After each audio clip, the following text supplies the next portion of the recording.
Panelists, call this hearing to order. This hearing is entitled Confronting the Genocide of Religious Minorities, A Way Forward. It will be comprised of 3 panels.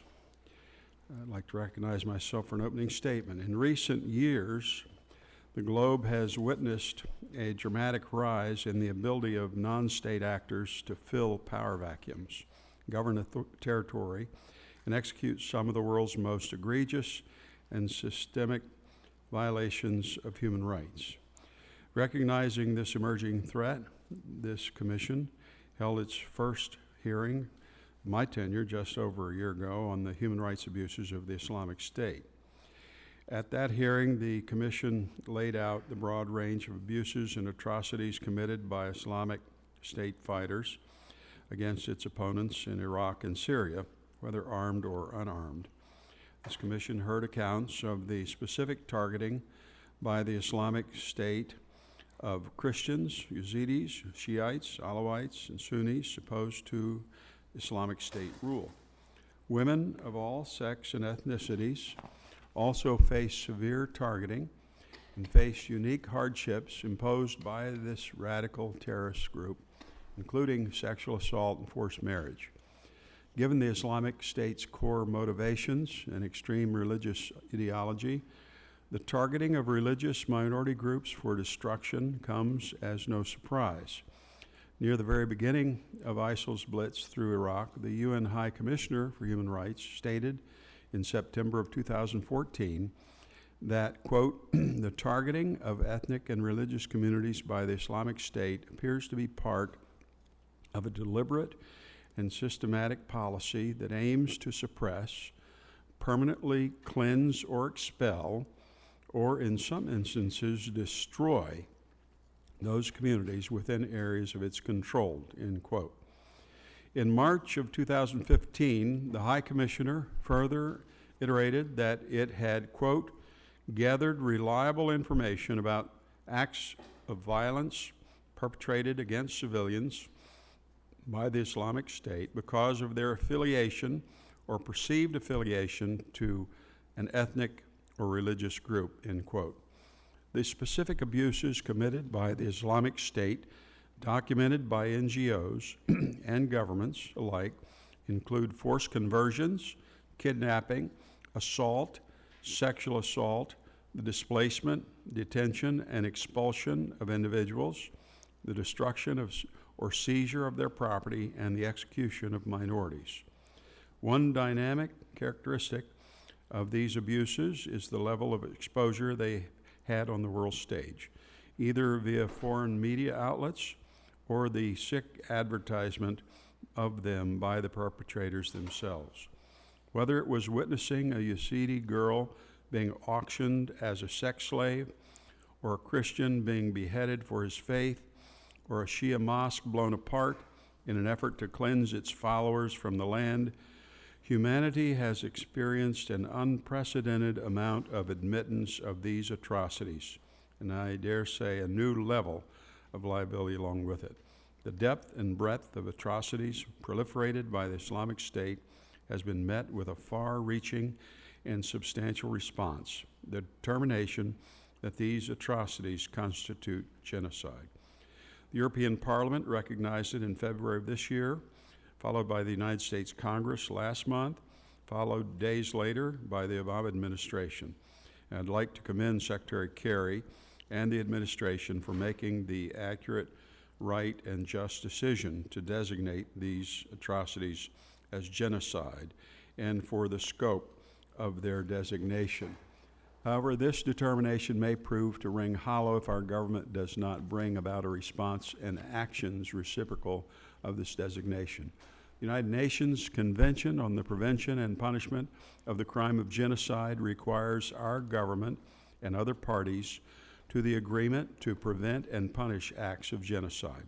With that, I was proud to serve as an original co-sponsor of a resolution that the House also passed promoting the establishment of a war crimes tribunal for the parties in Syria that have committed crimes against humanity. I believe a transnational accountability mechanism like this is sorely needed. Furthermore, The United States can call upon competent international bodies to suppress the actions of genocide. Aside from legal actions, there are many numerous operable actions that can be taken to suppress these atrocities, help bring about accountability, bring relief to the victims. And I look forward to exploring our government's obligations, responses to these violations, and paths forward with our distinguished panelists. I'd like to thank them for their participation here today, commit to working within this body to promote, defend, and advocate for the human rights of the victims of the Islamic State and of all those that have experienced acts of genocide. With that, I now recognize Co-Chairman Jim McGovern for his opening statement. Well, I want to thank you. I want to thank my colleague, Congressman Pitts, for organizing this hearing and for his leadership on this and so many other important issues. I am thrilled to be here with some old friends. Ambassador Saperstein, it's always great to see you. Our former colleague Frank Wolf, who was also once the co-chair of this commission, who is a hero to many of us up here, and we're so happy to see him back here. Look, like everyone in this room, I've been horrified by the reports and images of atrocities committed by the so-called Islamic State. Barbaric doesn't even begin to describe the practices of torture, mass executions, sexual enslavement of women and girls, and forced recruitment of children, as well as the destruction of cultural heritage, assaults carried out systematically against religious and ethnic minority communities that have lived in the region for hundreds of years, including Yazidis, Assyrian Christians, and Shia Muslims, Armenian Christians, descendants of ethnic Armenians who fled to Syria to escape the Armenian genocide, have also come under attack. I was among the 391 members of Congress who voted in March to condemn the Islamic State's actions as a genocide. I also supported the administration's determination a few days later that the Islamic State is genocidal in its ideology and is committing crimes against humanity as well as ethnic cleansing. So I welcome our attention today to the crimes of the Islamic State. But at the same time, I'm deeply concerned that as a legislative body and as a society, we have found it difficult to come up with an adequate response, not only to the actions of the Islamic State, but to the region-wide humanitarian and human rights crisis that has been unfolding now for some time. Unfortunately, the Islamic State is not the only bad actor in Syria and Iraq. In Syria, their atrocities were preceded by the atrocities of the Assad regime, the use of chemical weapons, the dropping of barrel bombs, the purposeful destruction of medical facilities, and the killing of doctors, nurses, and first responders, and the laying of siege to cities and towns, inflicting starvation on the civilian inhabitants. In Iraq, there have been many consistent, credible reports of violations of international humanitarian and human rights law by Iraqi security forces and associated armed groups. And as we all know, the way these wars have been fought has resulted in the largest humanitarian crisis the world has seen since the era of the Second World War. As of March, 13.5 million people inside Syria, more than half the population, were in need of humanitarian assistance. More than 6.5 million are displaced inside the country, and an additional 4.8 million Syrians have registered as refugees abroad. In Iraq, some 11 million people need humanitarian protection, and protection assistance, of whom more than 3.3 million people are internally displaced. There are some 250,000 Syrian refugees in Iraq. The numbers are staggering and simply overwhelming. So let me be clear, our inadequate response is not because we didn't know what was happening. Since 2011, this commission has hosted any number of briefings and hearings and issued many public statements on the situation in Iraq and Syria. And we have certainly not been alone in the effort to educate in Congress and more widely. And prior to 2011, particularly in Iraq, the Commission held hearings and briefings on the relentless sectarian persecution by the Iraqi state of religious and ethnic minorities, with many of their communities already in extremely precarious and vulnerable situations before the Islamic State ever arrived in Iraq. But we seem not to have the right tools, or we have been unable to reach consensus on the policies we need, or we lack the political will to provide sufficient resources to make a bigger difference. You know, in 2005, in the aftermath of the 1994 Rwandan genocide and the Balkan Wars, the countries of the world adopted the UN Doctrine on the responsibility to protect a reminder that states are responsible for keeping their populations safe from genocide, crimes against humanity, war crimes, and ethnic cleansing, and that the international community has a responsibility to assist states in fulfilling their obligations. If a state fails to protect its population from these atrocities, the international community must be prepared to take collective action. Yet a decade later, the international community has failed to act to prevent war crimes, crimes against humanity, and genocide in Iraq and Syria. To make matters worse, UN appeals for humanitarian assistance for the two countries have remained significantly underfunded. And while the United States has been more generous than other countries, clearly the international community has not stepped up. So I very much welcome the focus today on the way forward and what we should be doing. And I'd just like to put a couple of ideas on the table. On the humanitarian front, I'm on record as supporting substantial increases in U.S. refugee resettlement funding, the humanitarian refugee accounts, international disaster assistance, and in emergency food and other assistance to ensure that the crises in Syria and the larger region are well funded. First, to meet the ever-growing need, and second, so that our contributions to the region do not come at the cost of the neglect of other humanitarian crises in the world. I also support humanitarian and resettlement assistance specifically targeted at Armenian and other Christian populations.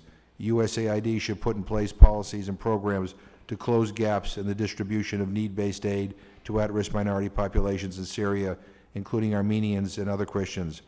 I'd welcome much greater attention to accountability for war crimes, crimes against humanity, and genocide that have been committed by belligerent forces in Syria and Iraq, including but not limited to the Islamic State. Documentation initiatives like that of the Commission for International Justice and Accountability, an independent investigative entity, merit our political and financial support. I welcome all calls for investigations and prosecutions at the international level. We should support these in any way possible. Perhaps it's time to revisit U.S. ratification of the Rome Statute. In closing, let me just emphasize that the Islamic State and its crimes cannot be addressed in isolation, and we should not be in the business of privileging some victims over others, nor can we afford to ignore or condone atrocities committed by purported allies. To do so would be bankrupt morally, as well as a huge strategic mistake. So I just want to leave you with two questions. Where are the women in these conversations? From what I've seen, most on-the-ground efforts to overcome the consequences of grave human rights violations by caring for the victims, fostering tolerance, and rebuilding communities are led by women, and we need their experience and wisdom as we try to imagine recovery after genocide. And finally, can we as the U.S. Congress play a role in convening victims from different sides to hear their recommendations for a way forward? I would especially like to hear the views of Muslim communities on how to go forward in the aftermath of the kinds of violence that we're discussing today. So, again, I want to thank the chairman and thank all of you and look forward to your comments. Thank you. Chair thanks the gentleman. Commissioner Rothfuss waives his opening statement. We have three panels today. I'll introduce the first panel. This time, Ambassador David Saperstein currently serves as the United States Ambassador at Large for International Religious Freedom. The Ambassador at Large is, by law, a principal advisor to the President and the Secretary of State, and serves as the United States Chief Diplomat on issues of religious freedom worldwide. He also heads the Office of International Religious Freedom in the Bureau of Democracy, Human Rights, and Labor. The President also has designated Ambassador Saperstein to carry out the duties in the Near East and South Central Asia Religious Freedom Act of 2014. In 1999, Ambassador Saperstein served as the first chair of the U.S. Commission on International Religious Freedom. In 2009, he was appointed by President Obama as a member of the first White House Council on Faith-Based and Neighborhood Partnerships. Mr. Ambassador, welcome very much. We're honored by your presence, and at this time you're recognized for your opening statement. Representative Pitts, Representative McGovern, I'm deeply appreciative of the opportunity to participate in this very important hearing with such esteemed witnesses as Robbie George, Frank Wolf, Carl Anderson, Douglas Irvin Erickson.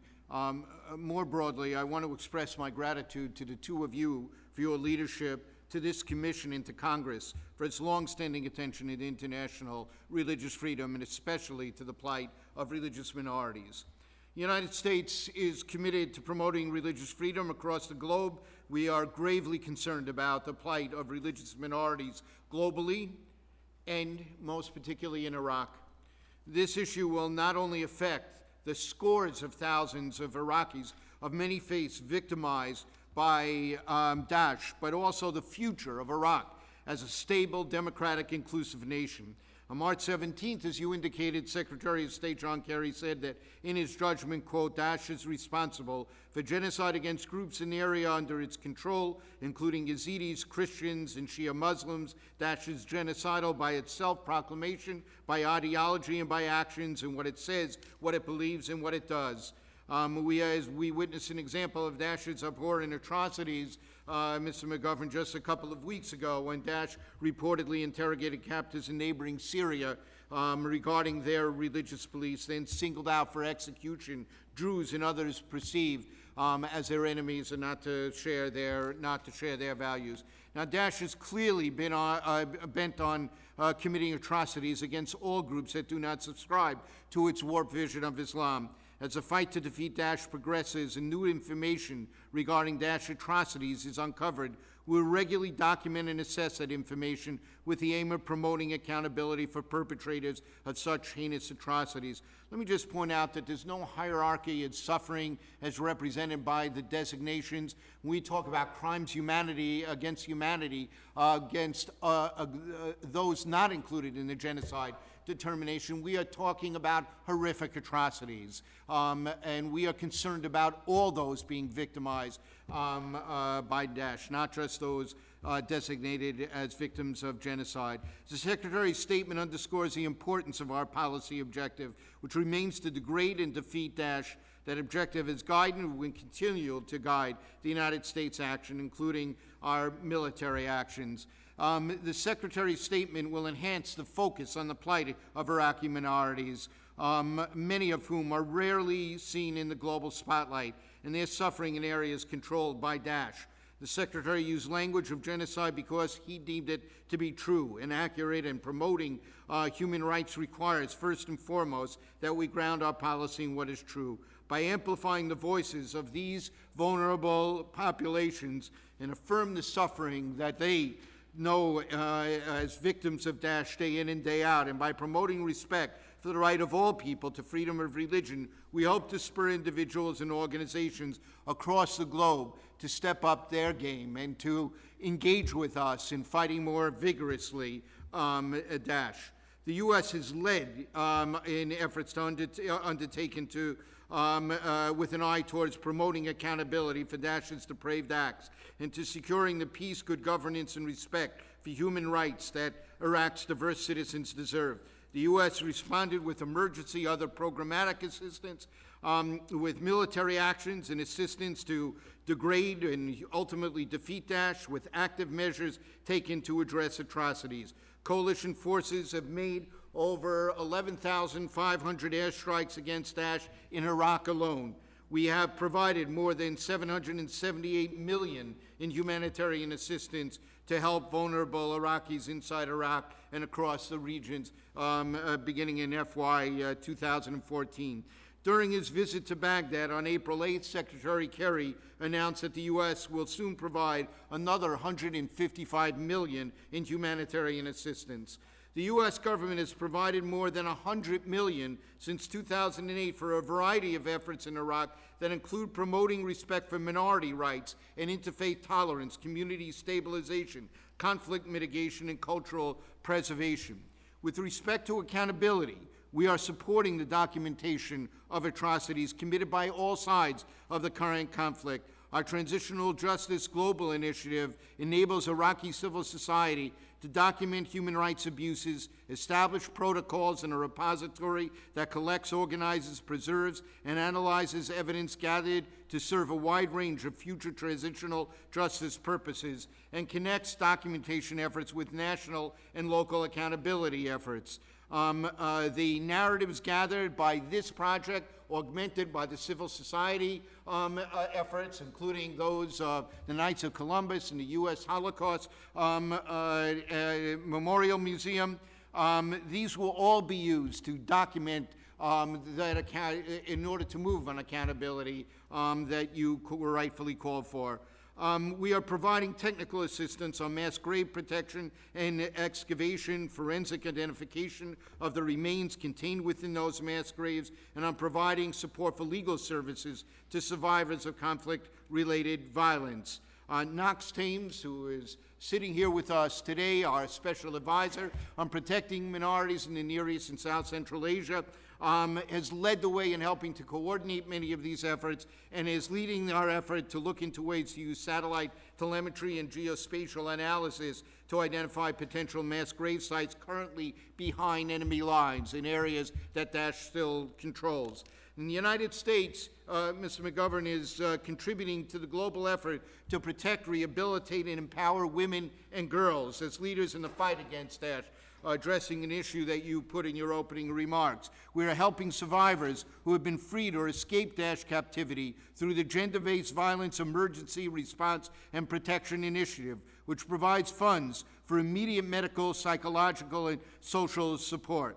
The ethnic and religious mosaic in Iraq includes, as both of you commented on, not only people but also religious and cultural heritage as embodied by churches, shrines, synagogues, and mosques. We are working with local communities and training the armed forces who will push Daesh out to help them determine how they can best protect and preserve this invaluable heritage. Let me then address what is necessary to make possible the option for these religious minorities, so many of whom have been displaced, to have the option to return to their homes. And again, I want to point out that Knox Thames has done an extraordinary effort in helping to galvanize the efforts of our administration on such issues. In Iraq and Syria, there are steps that need to be taken to ensure that Christian communities can remain or return. We must degrade and ultimately destroy ISIL. We must stabilize the condition of displaced communities who are going to remain where they are much longer than originally anticipated. That means they need schools for their kids. They need better medical care. They need job opportunities. The displaced communities need to be able to live with a quality of life that provides them with an incentive to remain in the country and be able to voluntarily return to their homes when they decide it is safe to do so. There must be a security system that they can rely on and that they trust. This is an issue of utmost concern to us. We are moving now to help coordinate and to train some of the security forces of the minority groups themselves that are enmeshed and incorporated into the Peshmerga here. And Prime Minister Abadi has promised that recruiting of PMF to support the coming Mosul fight will be inclusive of all groups from Mosul and the greater Nineveh Plain and province, including ethnic and religious minorities.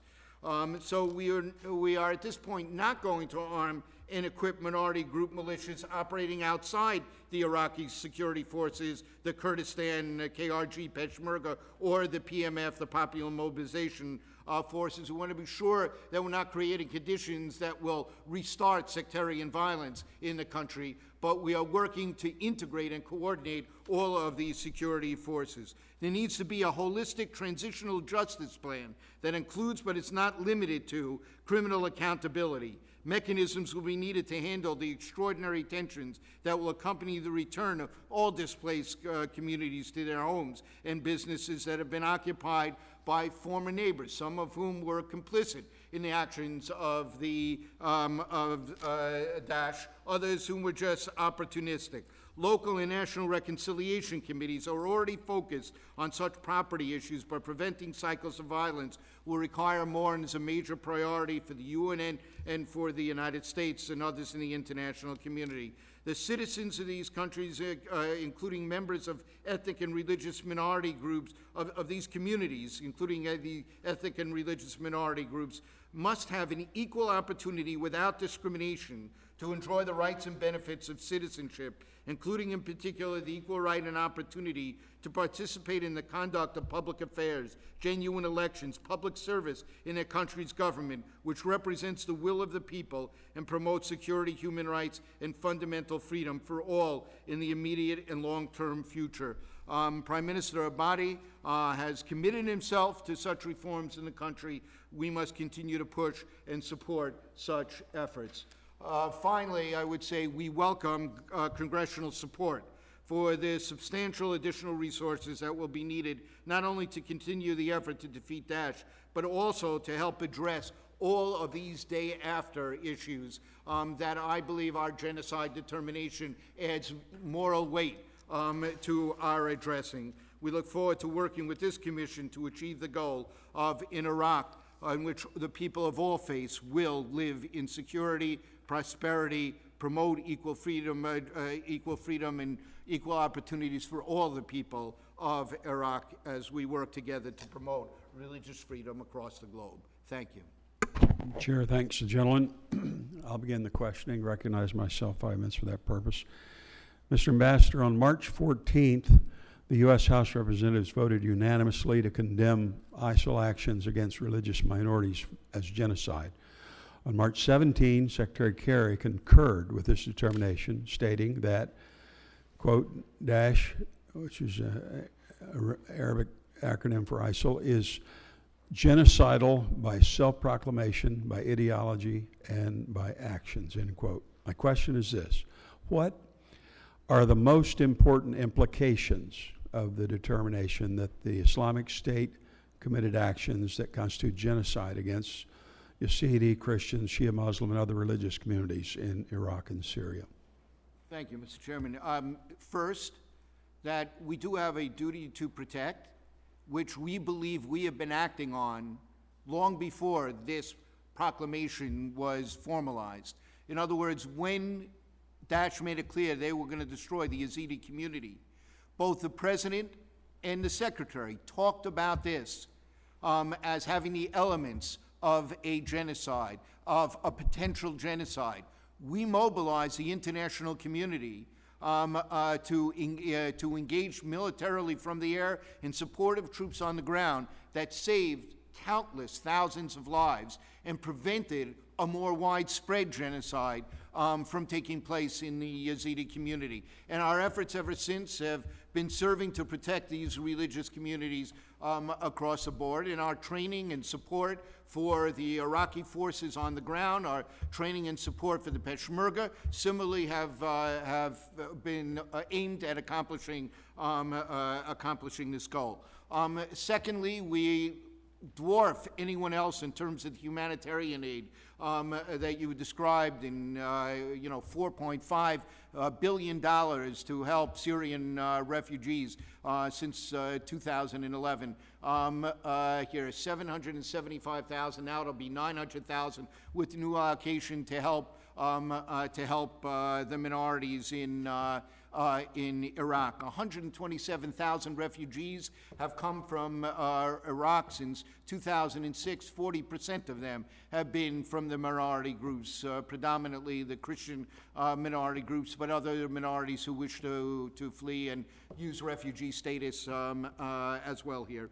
And finally, I think we have to commit ourselves to not just name this, but to try and change the circumstances so that it will undo much of the damage that the genocidal activities of Daesh has done, and what I've laid out are the main ingredients of that plan. So we need to address all of these, Mr. Chairman. We were doing it before. I think that this has mobilized us and mobilized the world. The designation that you made, that the Secretary made, to mobilize the world to begin to address these more structural and systemic problems as well.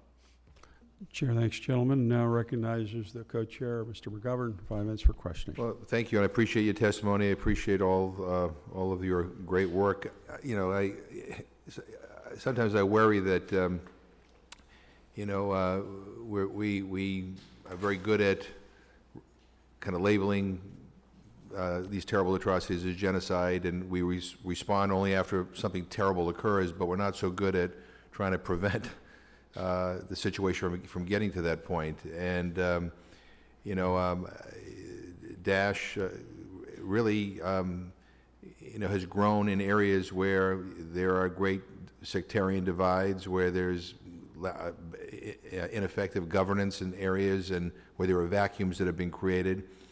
And when I was in Iraq, I think it was in July, one of the questions I asked over and over of all the people we met with was, what are the plans for reconciliation? And what really kind of shocked me was that whether it was the president of the body or the Kurds or the Sunnis, I mean, the answer, I get kind of a blank stare, like, why are we talking about that? We want more weapons, we want more this, we want more that.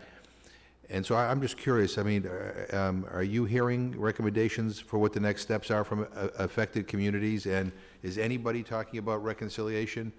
Chairman McGovern, I love the fact that you're co-chairs of this. It's the kind of bipartisanship that I wish there were more of in our government today.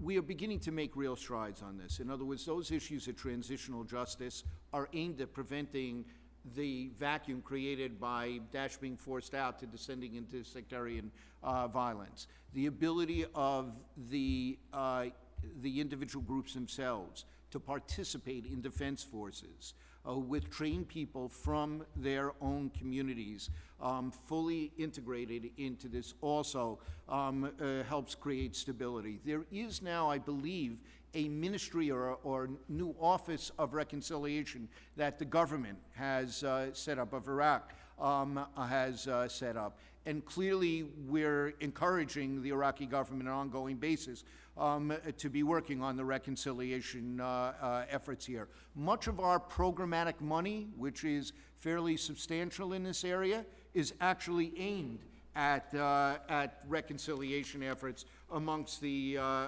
different segments of the community, Mr. McGovern. So there is a lot that is going on, and I would hope that we can always look back and think with clarity what should have been done. Here, I hope there's acknowledgement that the intervention to protect the Yazidis, when Daesh made it clear what their intent was, that was immediate, swift, and effective, really was a successful example, an example of a successful effort to prevent genocide. So yes, there's always a lot more that could have been done.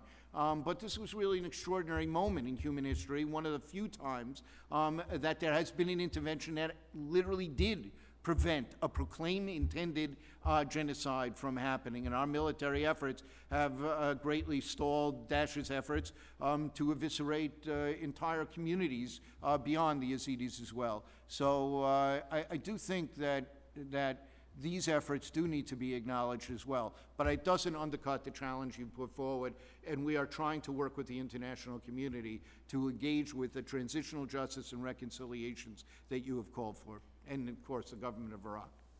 No, I appreciate it. At the end of the day, whether we're talking about Iraq or Syria, the Iraqi people and the Syrian people are going to end up having to determine how to move forward. And reconciliation is easier said than done.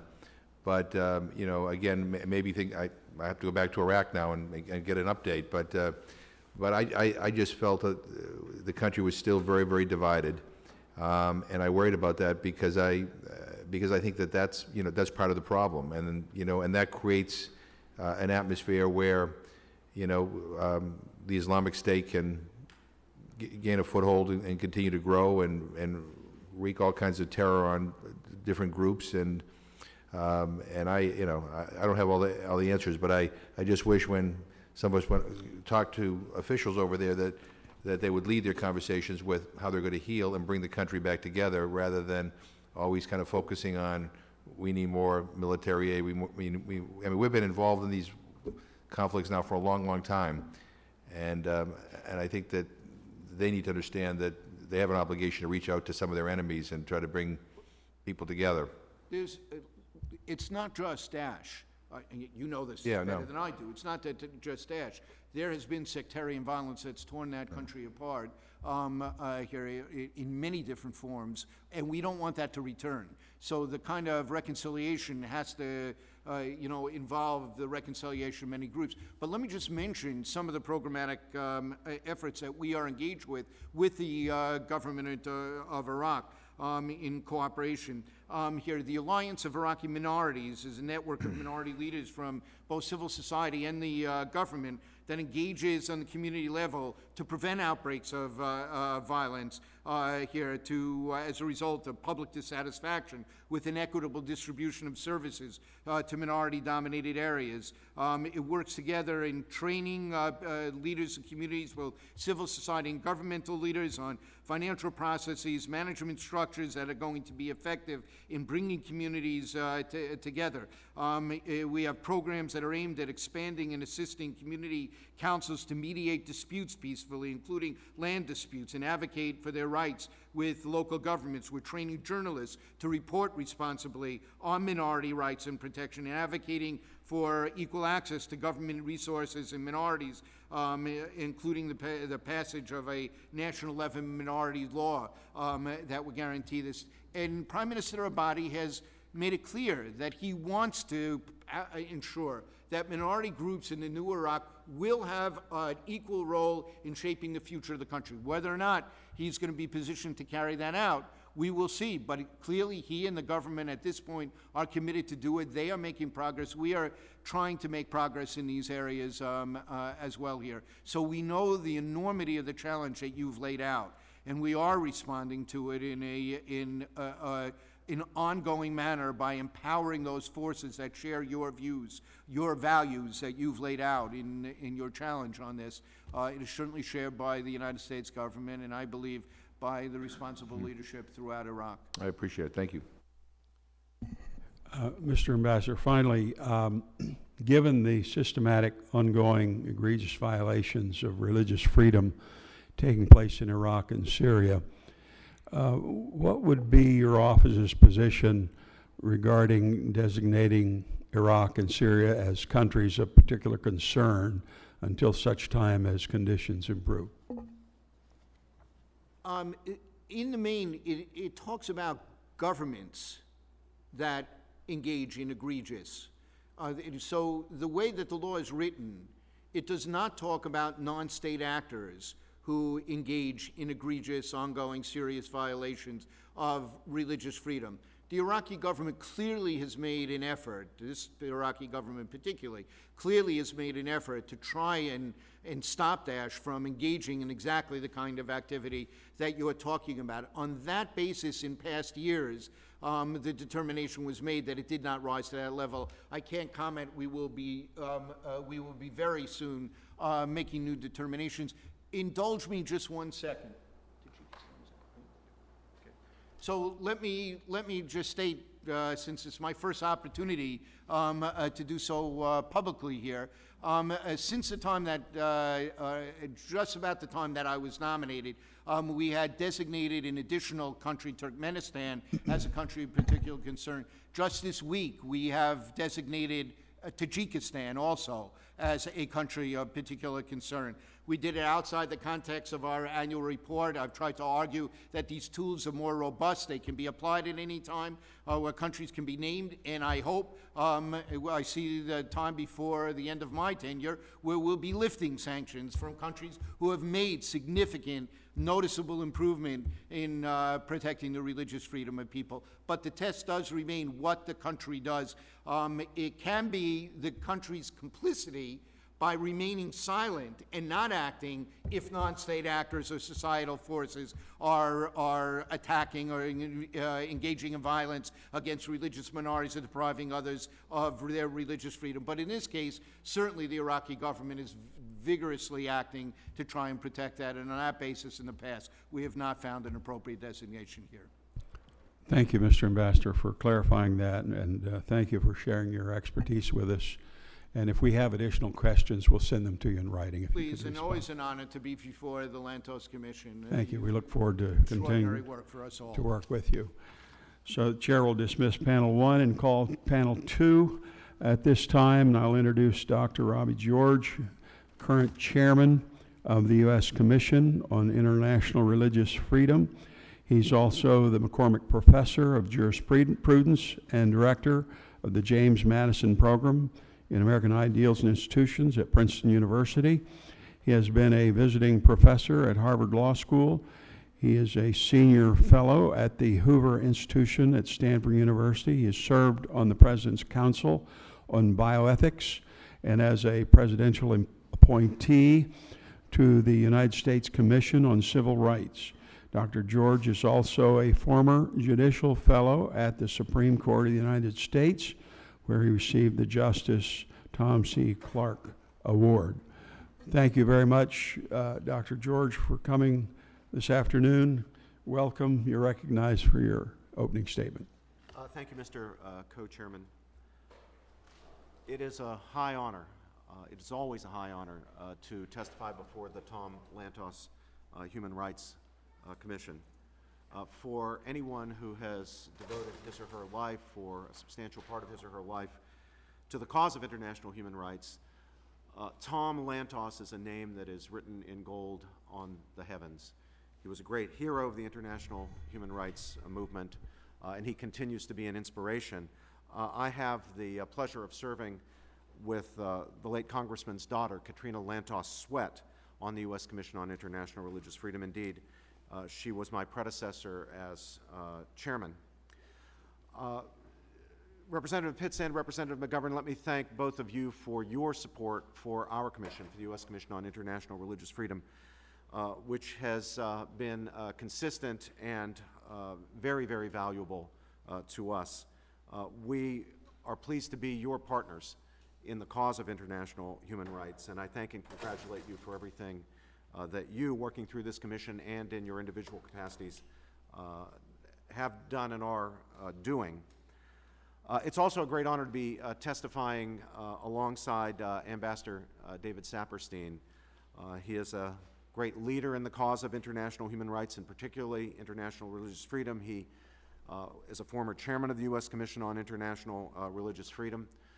When we need a friend, when international religious freedom needs a friend in the administration, we know just where to turn, and that's to David Saperstein. There is no doubt about his devotion to the cause, and we know that he is always doing everything that he can possibly do for the cause. Of course, it's also such a privilege to be testifying with Congressman Frank Wolf. As Congressman McGovern said, a great hero of the international religious freedom cause, and of course the godfather of the U.S. Commission on International Religious Freedom. It's a special privilege for me as well to be testifying alongside my old friend Carl Anderson, the Supreme Knight of the Knights of Columbus.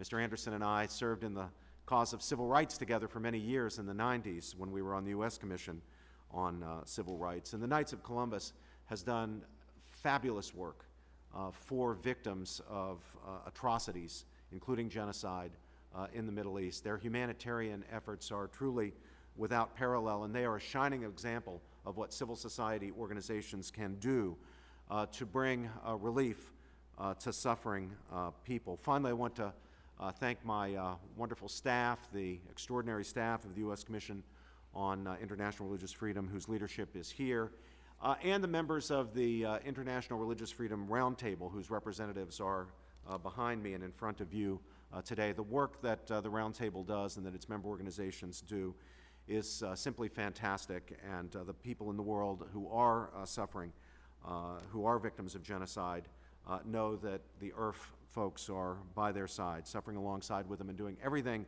they can do to bring comfort and relief. I have a written statement that I would like to submit for the record.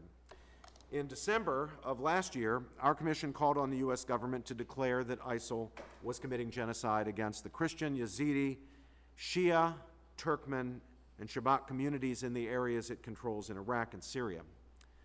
USCIRF also called on American and world leaders to condemn ISIL's actions against these groups and other ethnic and religious groups, including the brutal persecution and crimes against humanity against Sunni Muslims who refuse to embrace its extremist ideology. Let's not forget that there are Sunnis, courageous Sunnis, who have stood up to ISIS, and many of whom have been slaughtered as a result of their resistance. And so our commission welcomed Secretary of State Kerry's declaration in March that ISIL is, quote, genocidal by self-proclamation, by ideology, and by actions, unquote, and that it, quote, kills Christians because they are Christians, Yazidis because they are Yazidis, Shia because they are Shia. And thus the United States joined Pope Francis, the European Parliament, and so many others in calling genocide by its name.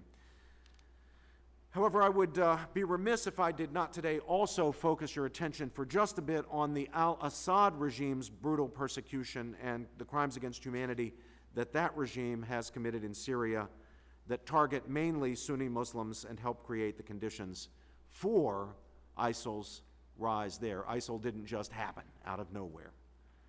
The Assad regime helped to create the conditions for the rise of such a genocidal organization.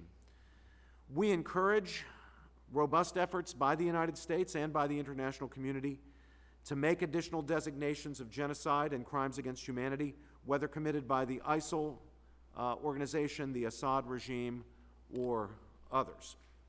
By describing the tragic human consequences of ISIL and the Assad regime's actions on religious minorities and dissenting Sunni Muslims and other Muslims, I hope to set the stage for a discussion today of policy options for the United States and for our partners in the international community. The written testimony I'm submitting, therefore, focuses on, one, the current state of religious freedom in Iraq and Syria, which I don't need to tell you is not good. Two, displacement in the region and the consequences of such displacement. And three, our recommendations for our own government. So in these oral remarks, I want to summarize USCIRF's major findings and recommendations. The details, again, will be in my written remarks. Now, with regard to Iraq, ISIL threatens the very existence of minority religious communities. It threatens Iraq's stability and the stability of the region with its violent religious and political ideology, allowing simply no religious diversity or freedom of thought or expression. All civil liberties are wiped out wherever ISIL gains control.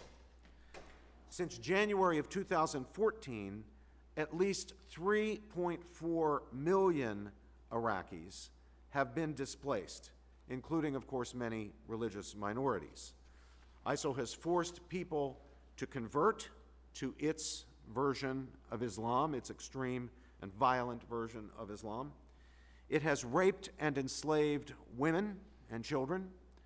It has tortured and killed people, including by stoning, electrocution, and beheadings. Its targeting of Iraq's smallest and ancient religious minority communities could well mark the end of those communities forever, ancient communities, forever in the northern part of the country.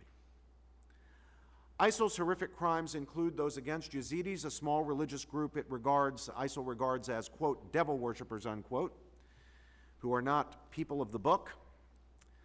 ISIL gave Yazidis two options: convert to Islam, indeed its extreme and violent version of Islam, or be killed. That simple. Yazidi women and girls have been raped, sexually enslaved, assaulted, and forced to marry, quote, marry, unquote, ISIL fighters. The U.S. Holocaust Museum memorial documents at least 1,562 Yazidis killed in the summer of 2014 alone, that horrific summer for the Yazidi community alone, including those who died on Mount Sinjar from starvation and dehydration. We did our best. Our country did its best. So many civil society organizations did its best. what Ambassador Saperstein said was absolutely true.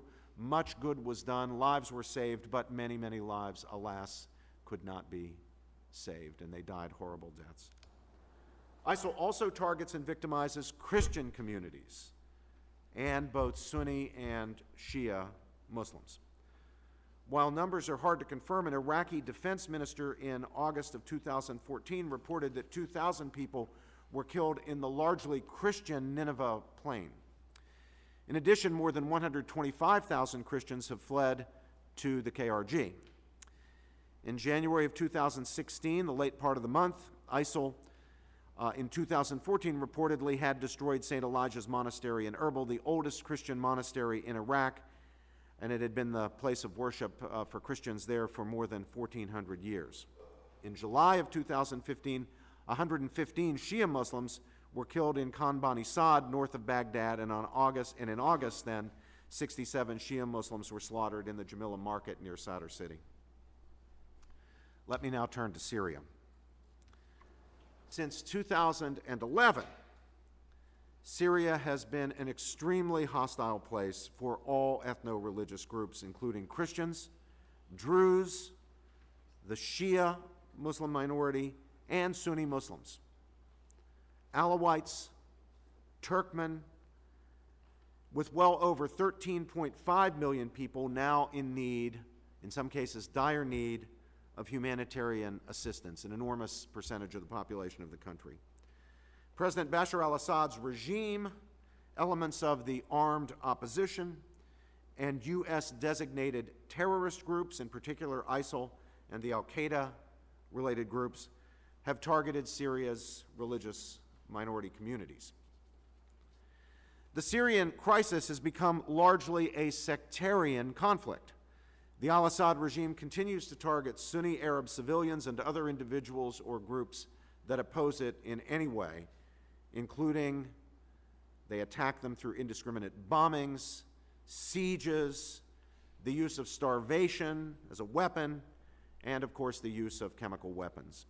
Along with Russia and the Iranian-backed Hezbollah, it has targeted primarily Arab Sunni Muslim residential neighborhoods, marketplaces, schools, and hospitals, and has used what we have become all too familiar with in the region, namely rape, killings, torture, starvation, sniper attacks to maintain power.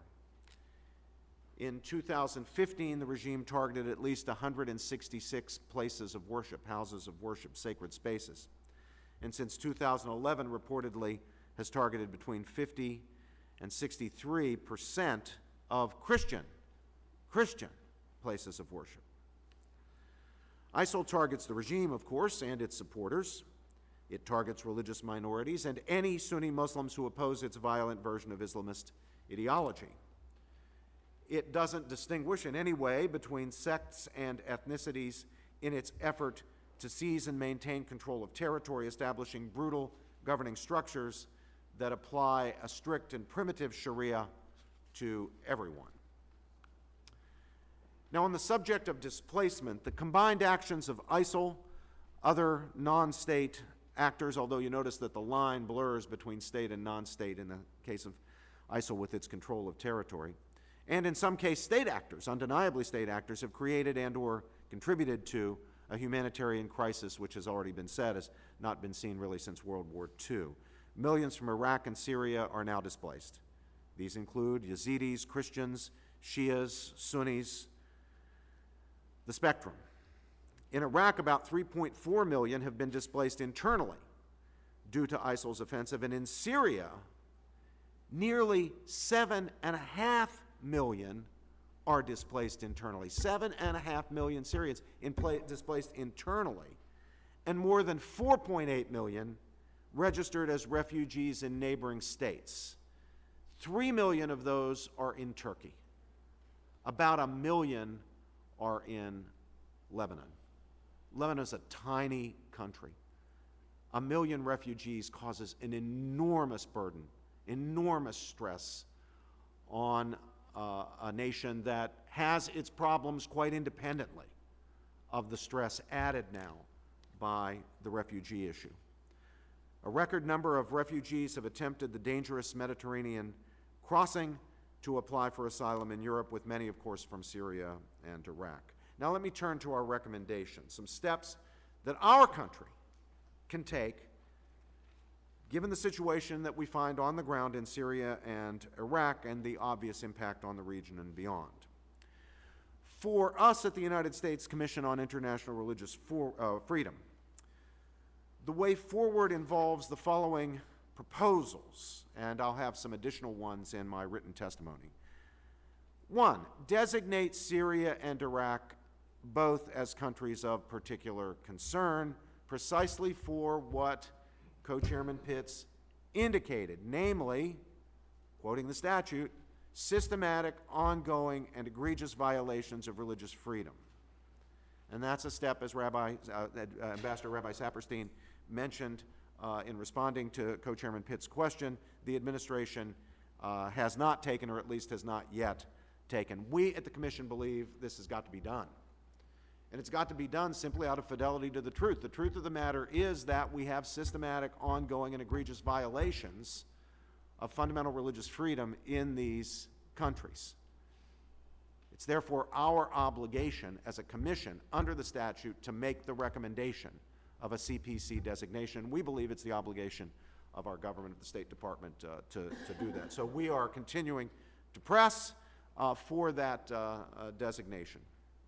Number two, seek a referral by the UN Security Council to the International Criminal Court to investigate ISIL and the al-Assad's regime's crimes, following the models used in Sudan and Libya, and encourage the Iraqi government to actually accept ICC jurisdiction to investigate ISIL violations in Iraq.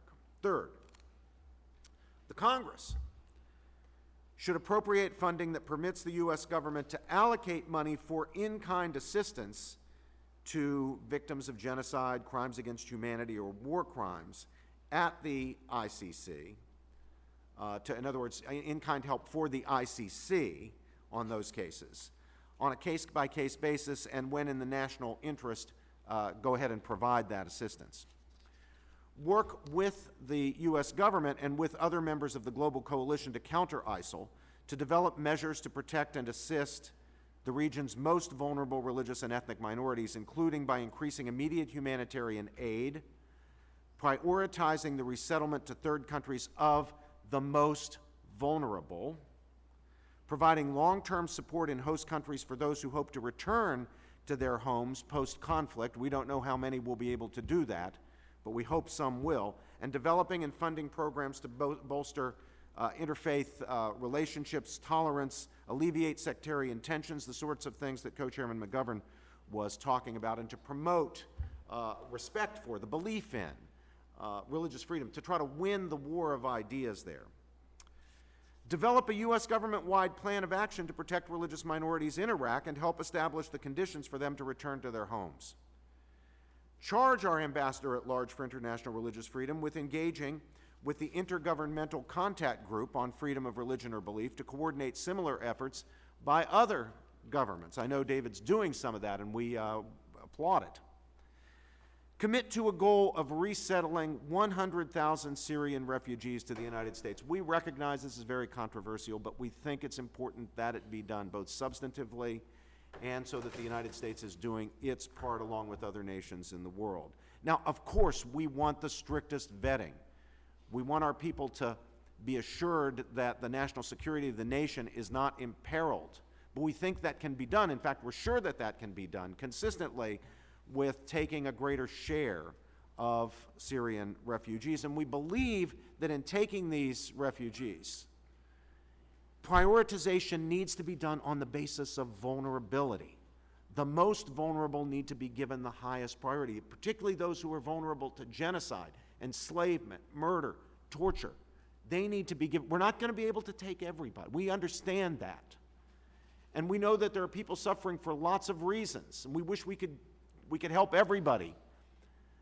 But when it comes to actually taking refugees, priority needs to be done on the basis of vulnerability. Those who are truly vulnerable to the worst atrocities need to be given priority. And we need to show support for governments in the Middle East and Europe that are hosting, literally now millions, of course, of Syrian refugees. Finally, allocate sufficient resources to the Department of Homeland Security and other agencies that are doing our security vetting for refugees being considered to for resettlement, to allow them to expeditiously process applications and thoroughly conduct the background checks in order to facilitate resettlement without compromising U.S. national security. Again, the public needs to support this, and the public's not going to support this if they believe our national security is being put in jeopardy. It's not that they're cruel. It's not that they lack compassion. They have legitimate concerns about security.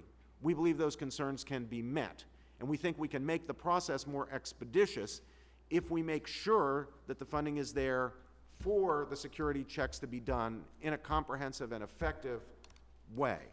That will help everybody's concerned. It'll put the public's mind at a little greater ease, and of course it will enable people who are fleeing the worst sorts of horrors to come here.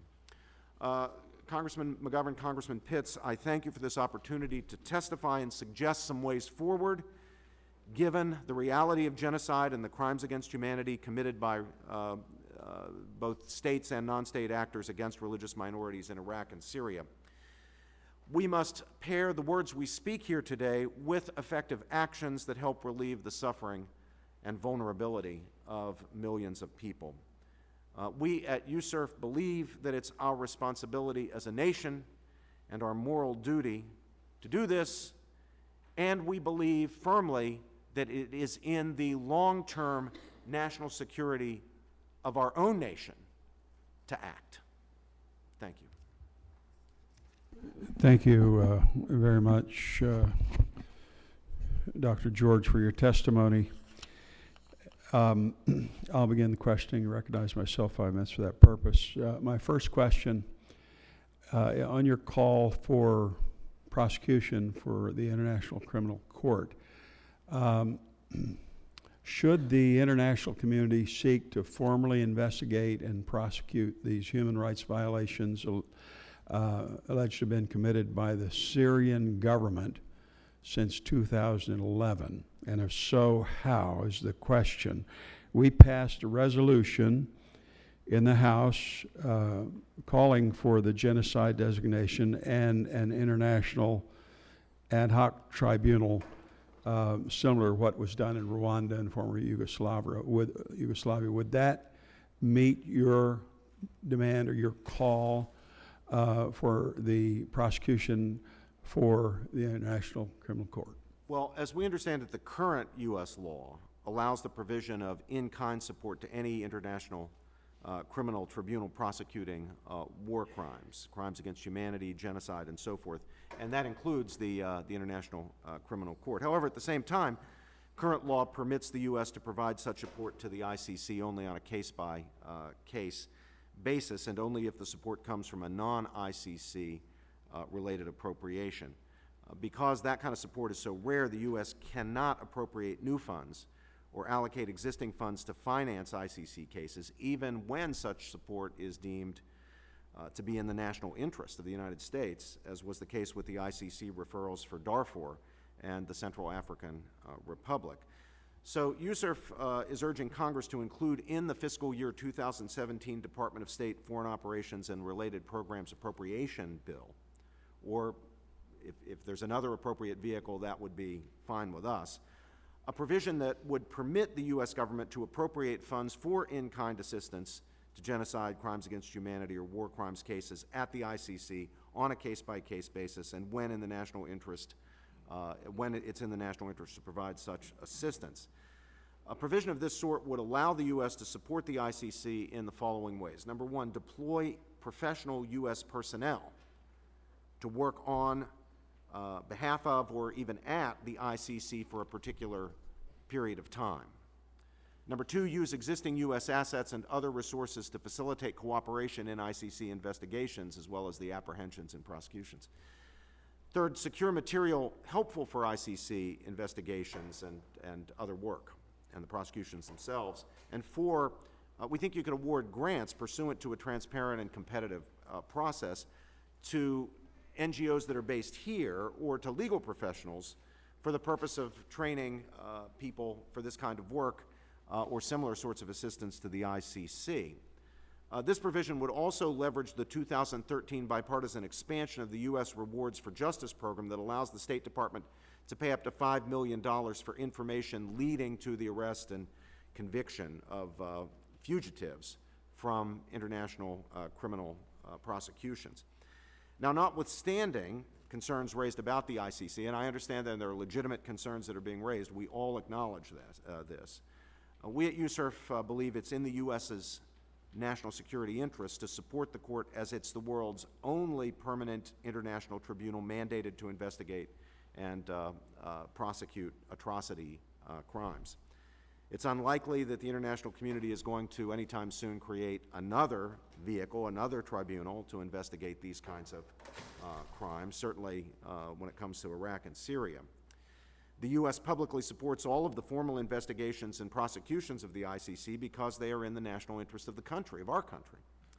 Atrocity crimes destabilize regions in the world, which in turn create instability and terrorism, which we eventually have to deal with, or which comes to our shores, or undermines or attacks our interests abroad. Bringing accountability to these regions, therefore, establishes the rule of law, which is a great thing, and stability, the kind of stability that we need if we are to ourselves be effective in combating the kinds of forces that are unleashed in the world today that Rabbi Saperstein talked about, ISIL and Al-Qaeda and so forth.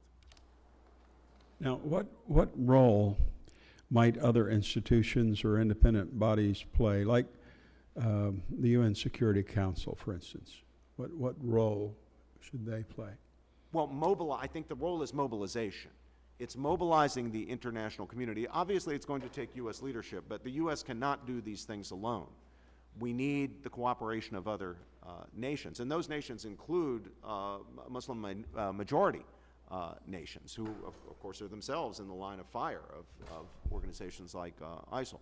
So we're hoping that working through international organizations, we can mobilize the international community to accomplish what could never be accomplished by any state on its own, even the United States of America, the world's greatest and really now only superpower. There are just limits to what we can, for lots of reasons, there are limits to what we can do alone. So we need to mobilize the international community, and taking advantage of international institutions to do that is very much in our interests as well as the world's. Chair, thanks, gentlemen. Now I recognize the co-chair, Mr. McGovern, 5 minutes for questions. Well, thank you. I'll be brief. I appreciate your testimony and your recommendations. And I was just listening to you talk about ways that we can help support the International Criminal Court, and you know, sometimes I think it's a little bit maddening that we have to kind of jump through hoops and take all these different sidetracks to be supportive. And I think, you know, it might just be easier for the U.S. to ratify the Rome Statute, and we can then play a more direct role in, you know, in providing assistance. Because I do think that when you look at the history of the court, it has played a remarkable role in helping to bring to justice some of the world's worst criminals.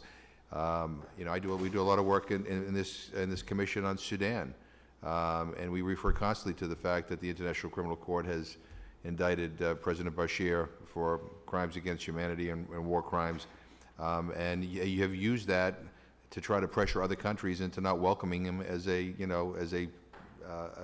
well-respected leader.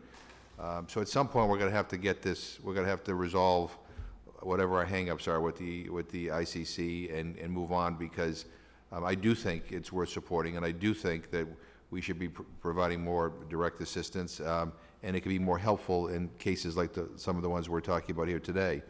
I also appreciate your recommendations on the resettling of 100,000 Syrian refugees in the United States. You know, this is a difficult issue, I think politically. Yeah. But as I remind people who bring it up, I mean, the world community can't just turn its back on the millions who have fled, you know, the atrocities in Syria. I mean, there's close to, 5 million Syrians who are have registered as refugees. 4.8. It's not.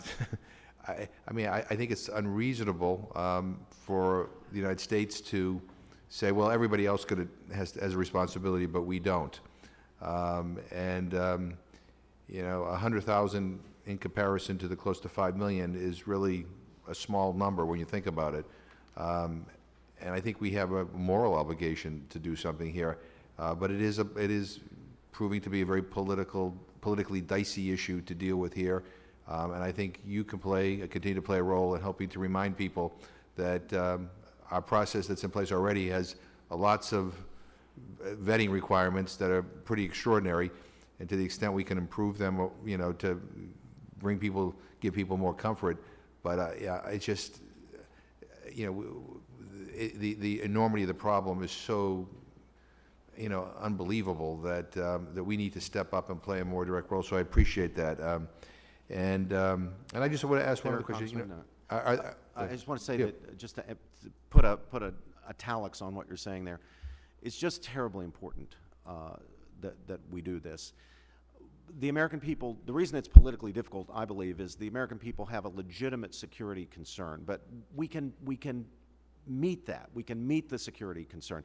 As you just mentioned, the security vetting process that is in place now is really quite good, and people don't understand that. I think people have seen what's happened in Europe, where procedures have not been nearly as effective as we have here in the United States, and just assume that what we're talking about here is what they have witnessed there. So part of it's just public education, but I also think you're right that we can probably make some improvements, and that's why in my oral remarks I stress the need for appropriate appropriations to make the improvements that we can make. The American people are compassionate people. I think the American people want to help. Even now, they're prepared to spend enormous amounts of money in humanitarian assistance. I think if they were properly reassured that our security concerns are being met, then we could do this.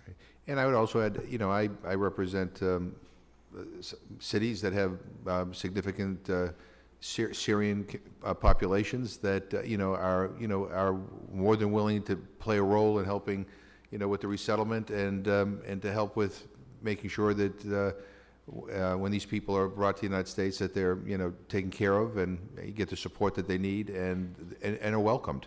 Yeah, churches are doing that too, Congressman. Absolutely, There are churches who are prepared to take families. And the Pope, he gave us a great example about, you know, our responsibility here as well. So I appreciate that. Let me just ask one final question. I mean, are there risks of further genocide, either in Iraq and in Syria? I mean, is there preventative work we are not doing that? I mean, you know, we're talking about communities that have already been targeted. I mean, is there a risk that other communities might be targeted? Well, anybody, of course, who does not subscribe to ISIL's particular violent version of Islam. So that means anyone who's not Muslim. And then even people who are Muslim, and even Sunni Muslims who don't subscribe to this particular radical, violent version of Islam, are on the firing line. They're going to be targeted. And people, you see people fleeing. They're displaced. They flee to a safe place, and pretty soon that place is itself no longer safe, and they're fleeing again if they haven't been murdered or enslaved or victimized in some other way. So as long as ISIL is controlling territory, and as long as that war in Syria continues to rage with bad actors on both sides, the regime and radical Islamists who are opposed to the regime, people are going to be victimized. The situation can never actually be gotten under control while ISIL is still controlling territory and while that war is going on. So we need to do everything we can, including the sorts of efforts you were talking about in your exchange with Ambassador Saperstein, including the sort of peacemaking efforts between or among leaders of religious communities. We recently had, at USERF, we hosted a wonderful forum. It concerned Europe more than the Middle East. It was about anti-Jewish and anti-Muslim attitudes in Europe and some of the problems that we're witnessing there. But one of our featured speakers was the great Jonathan Sacks, the former chief rabbi of the United Kingdom and just a wonderful international religious leader and scholar. And he laid emphasis on the need to not rely exclusively on governments to solve these problems. Right. Governments have an essential role. There's no question. Governments have to be involved. But the institutions of civil society need to be involved too. There need to be conversations going on among religious leaders across the lines of theological division to kind of build goodwill. That's one of the reasons I'm so pleased by the work being done by the different groups in the IRF Roundtable, the International Religious Freedom Roundtable here. I also want to applaud the recent Marrakesh Declaration, when Muslims from throughout the world, Muslim leaders from throughout the world, got together in Marrakesh and issued a declaration after several days of reflection on the importance of fair and decent treatment of non-Muslims in Muslim-majority societies. That's an important declaration. It didn't get nearly as much publicity as it should have over here. Right. Americans need to know that there are Muslims throughout the world who are working on this problem and who are fighting for the fair and decent treatment, the humane treatment, respect for the rights of non-Muslims in Muslim society. So we need to encourage these civil society efforts. Well, thank you. And I just want to say again, I appreciate your statement, and I think this entire commission appreciates the work of USERF and the entire team, and it's invaluable. So thank you. Appreciate it, Congressman. Appreciate it, Congressman. Absolutely. Thank you very much, Dr. George, for your testimony and your insightful suggestions. Look forward to working with you. We'll now call panel 3 forward, and I'll introduce them in the order that they will make their presentations. First, Congressman Frank Wolf is the Distinguished Senior Fellow of the 21st Century Wilberforce Initiative. In January of 2015, Congressman Wolf was also appointed the first ever Wilson Chair in Religious Freedom at Baylor University. Congressman Wolf is the author of the International Religious Freedom Act, which created the International Religious Freedom Office at the State Department, headed by an ambassador at large. It also established the bipartisan independent U.S. Commission on International Religious Freedom. Mr. Wolf also is the author of the legislation to create a special envoy at the U.S. State Department to advocate for religious minorities in the Near East and South Central Asia. Congressman Wolf founded and served as co-chairman of the Lantos Human Rights Commission, great friend and hero of the human rights movement. Welcome, Frank. Secondly, Carl Anderson is the current Supreme Knight of the Knights of Columbus. Under Carl Anderson's leadership as CEO, the Knights of Columbus have achieved new charitable records, including raising more than $10.5 million raised for Christians and other persecuted minorities in the Middle East, while also spearheading the effort to have the situation facing them declared genocide.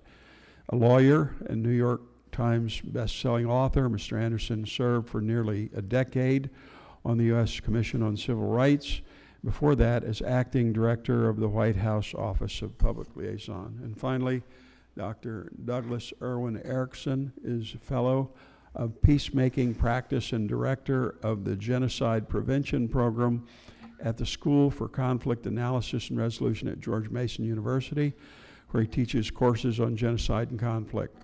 An expert on genocide and international law, Irwin Erickson has served as the director of outreach for the Rutgers Center for the Study of Genocide and Human Rights. He's worked in the Democratic Republic of Congo, Cambodia, Myanmar, and Argentina. He's the author of chapters and articles on genocide and political theory, and co-editor of Hidden Genocides: Power, Knowledge, and Memory. Welcome to all of you. Thank you very much for coming. And at this point, Frank, you're recognized for your opening statement. Thank you very much. I want to thank you, Congressman Pitts, and you, Congressman McGovern, for your leadership on this issue and caring so deeply about these issues. In January 2015, a group of us from the 21st Century Wilberforce Initiative traveled to northern Iraq in order to see the situation firsthand. After the trip, we released a report entitled Edge of Extinction, which documented some of what we witnessed. In the summary of the report, we indicated that religious and ethnic minorities in Iraq are living at the edge of extinction. They are marginalized and under threat from the genocidal actions of the Islamic State, ISIS, in Iraq, resulting in the purging of religious and ethnic minorities from their historic homes. We went on and said some other things, which in the interest of time I will not repeat. A Christian bishop there was displaced from Mosul, said, and Mosul is where Jonah was buried. Mosul is the Nineveh Plains. He said, does the American government recognize the thousands of years of heritage displaced in one day? Does the media cover the burning of the churches? He continued, this is not just the end, he said, of Christianity, but the end of our ethnicity. We have lived here for thousands of years. We believe this is genocide. What happened there clearly met the Raphael Lemkin definition of genocide. The whole world watched. We saw what took place. The gas as young Yazidi girls were sold as slaves and raped over and over. We continued the world to be horrified as story after story came out about forced conversions and the destruction of ancient cultural monuments and places of worship. We've seen the pictures of mass graves. It has been apparent from the very beginning that the goal of ISIS has been to rid the region of any religious diversity, and again, this is genocide. On July of 2015, we wrote a letter to the President stating, Mr. President, if the Islamic State achieves its stated goals, capturing large swaths of land, restoring the caliphate, and strictly enforcing its pure Sharia law on all under its rule, the specter of full-scale genocide once again looms. In October of 2015 and in February of 16, with the help of, and I want to call out the International Religious Freedom Roundtable, working together, they have done an unbelievable job. A letter was signed by a broad coalition of human rights groups, lawyers, NGOs, and individuals. It was sent to the President. The October roundtable letter said, Mr. President, it is our belief that officially declaring and subsequently holding this genocide and its spread is a matter of vital and strategic importance to the United States and the international community and the overall state of religious freedom around the world. Perhaps equally as important, such declaration will give a stronger voice to the long-suffering victims while furthering and sharpening ideological engagements against those currently at the forefront of the campaign. Many groups and individuals not only traveled to the region but advocated through private meetings and letters and briefings at the State Department, urging the State Department to investigate the possibility of genocide. Religious leaders including Pope Francis, Anglican Archbishop Welby, Cardinal Wuerl here in the Washington, D.C. area, Cardinal Dolan up in New York City, and many others called for the world to be honest about ISIS and call it genocide. Members of Congress, Congressman Smith, both of you, Mr. Fortenberry, and Mrs. Eshoo, advocated and pushed the resolution, which was very important. Ambassador Saperstein, Special Envoy Knox Thames presented the evidence within the State Department. Robbie George and Katrina Lantos Sweat and others with the U.S. Commission on International Religious Freedom were instrumental in the effort. Law firms such as the Beckett Fund, ACLJ, Andrews Kurth, LLP, all submitted briefs to document, not just to say it's genocide, but to document it. People such as Marty Hudson and Johnny Moore, Chris Seipel with the Institute for Global Engagement, Nina Shea of the Hudson Institute, Greg Stanton of Genocide Watch, Juliana Tamazori of the Iraqi Christian Relief Council, Robert Nicholson, the Philos Project, and Greg Mitchell, along with members of the International Religious Freedom Roundtable, as well as groups like the Knights of Columbus. The Knights bought ads in Roll Call and The Hill and different magazines to sort of seed the ground, to sort of lay the case. They were so instrumental. They had Bishop Werda come over to make a difference. Bishop Werda, who was there on the scene every day. The groups In Defense of Christians, the Holocaust Museum, and many others worked to bring these crimes to light. And it was a significant step that the Congress passed with no negative votes, the resolution declaring it genocide. As Samantha Power indicated in her book, A Problem from Hell, she said, it takes political pressure to put genocide on the map in Washington. It is my hope and expectation that the Senate will pass as Resolution 340. I would almost want to publicly thank Secretary Kerry for acknowledging that the Islamic State has committed genocide against the religious minorities in Iraq and Syria. While I am aware that defining these crimes does not necessarily mean that justice will prevail, we want it to prevail. This is a change from cases in the past when genocide was committed. Remember Rwanda, remember Srebrenica, and the U.S. stood by in silence. So granted that such a designation now, I think, requires the fact that the Congress acted, the fact that the administration stated it, I think that says there is a need to do something now about that. The genocide designation is important on many levels. But first and foremost, it honors the victims' memories. We honor the victims. We remember them. We remember them. Additionally, targeted groups are better able to seek refugee status. If you are now subject to a genocide, That should push you up, bump you up, as Professor George was saying, with regard to refugee status. And lastly, if you wish to stay, when we were there, we asked over and over, do you want to go or do you want to stay? Most of the people told me they want to stay. They said they love our country.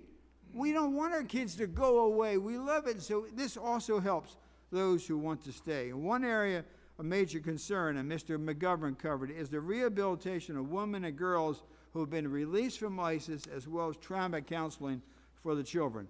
An article published by Human Rights Watch this past Wednesday revealed once again that such services are limited and non-existent in some places. Another area of need is that of a safe haven for religious minorities. These people need a place, those who want to stay, where they can rebuild their lives without having to relive the horrors of what happened to them. Many have suggested. The Kurds seem very, very supportive. Publicly, they will tell me they support it. Privately, do they? We'll find out. They support a creating of a province in the Nineveh Plains for Christians, Yazidis, Shia, Turkmen, and other religious minorities. Senator Levin, before he left, passed an amendment which allowed the aiding of their National Guard forces. We visited with their National Guard forces. There's some men who have come back. They wanted to sacrifice to train them, give them weapons. They're not going to be the point of the spear against ISIS, but they can protect their villages. The genocide designation also provides an avenue for the prosecution of perpetrators for those who, and for anyone who aids them. In September 2015, we wrote a letter to the Attorney General requesting the prosecution of those involved in the murder of the 4 American citizens, James Foley, Stephen Sotloff, Peter Kasich, and Kyla Mueller. If the Justice Department is able to find a way to exercise extraterritorial jurisdiction over a case of sports corruption, soccer, then surely it can do the same against a genocidal group that has taken the lives of American citizens. And many of you may have attended the private briefing of the young Yazidi girl, Bazi, last summer. She was held by an American. She came by to my office, and here's what she said. The American that held her was called Abu Abdullah Amariki. She said he was a convert to Islam 4 years before, around 2010. She said he, quote, used to be an American, he said, but now is a citizen of the Islamic State. He said he used to be an infidel like me, believing in statues and things until he found the right path. He said he was 23 when I was there. He was white, he was skinny with black hair and a beard, and he had hazel yellow eyes. He was a teacher before and had a wife with blonde hair, and she was tall. He had 2 children, a boy 2 years old and a girl 1 year old. His wife would send him videos. He would watch videos from his wife coming from the United States. He told me he still saw his wife. When I was there, he didn't leave for more than a few days. He used to have guests and 2 bodyguards. I saw manila envelopes with his name on it, written to him as Emir. He said he had beheaded an American, raping a young Yazidi girl. He said he had beheaded 8 people because the more he does, the higher position he gets. Our Justice Department should not only be concerned with American citizens who have killed, they should indict who was involved. Al-Baghdadi should be invited, but also with those who have joined the vile ranks of ISIS. Just a month ago, an article came out about a young man from Virginia who had joined ISIS, and finding life too difficult, he tried to defect to Turkey. He was apprehended and is still being held by the Kurdistan regional government. I would hope the Justice Department has a plan for indicting him, bringing him back. The Kurds will certainly send him, bringing him back, indicting him and putting him on trial for genocide, because the Congress has said it's genocide and the administration has said it's genocide. Such prosecutions should also include countries or individuals who fund or harbor members of ISIS. While I was there in Iraq, multiple times I would say, who's helping ISIS? Who's helping ISIS? They would say, over and over, people from Saudi Arabia. I heard the word Saudi Arabia over and over and over. Then they said Qatar. I heard Qatar over and over and over. And lastly, they said Turkey was allowing people to come to the Istanbul airport, reposition, and go south and join ISIS. By declaring this genocide, anyone who aids and abets ISIS in any way, they are guilty of genocide and should be brought to justice. It should be made clear that anyone aiding ISIS in any way should be charged with genocide in various governmental courts, as Professor George says, but also anywhere else that you can prosecute them. Congress should quickly pass legislation to change Title 18 of the United States Criminal Code to ensure that the world's worst human rights offenders cannot evade prosecution for their crimes and find legal safe haven within the United States. You say, they're going to come here? Nazis came here. We used to find at the Justice Department, the office used to track, we had Nazis living in the United States collecting Social Security. Rwandans, we had Rwandans who came here. We had Sierra Leoneans, people from Sierra Leone, from Liberia who came here. Charles Taylor's son was here, picked up in the airport down in Florida.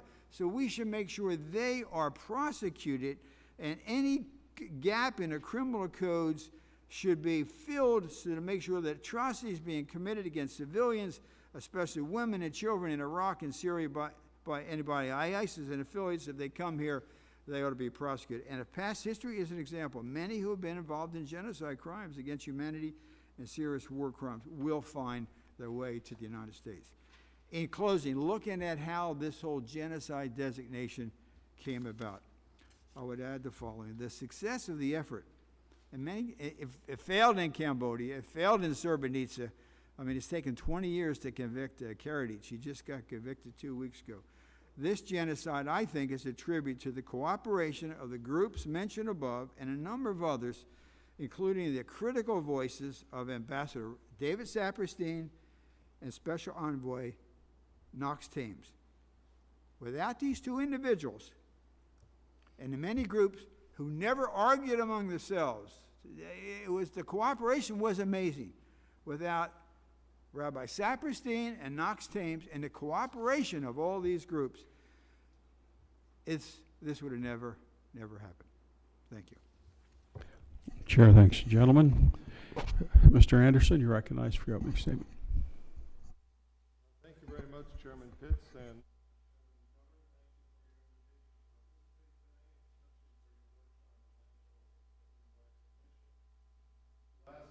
the House of Representatives, in a unanimous vote, as we all know, declared that the persecution faced by Christians and other religious minorities in the Middle East constituted genocide.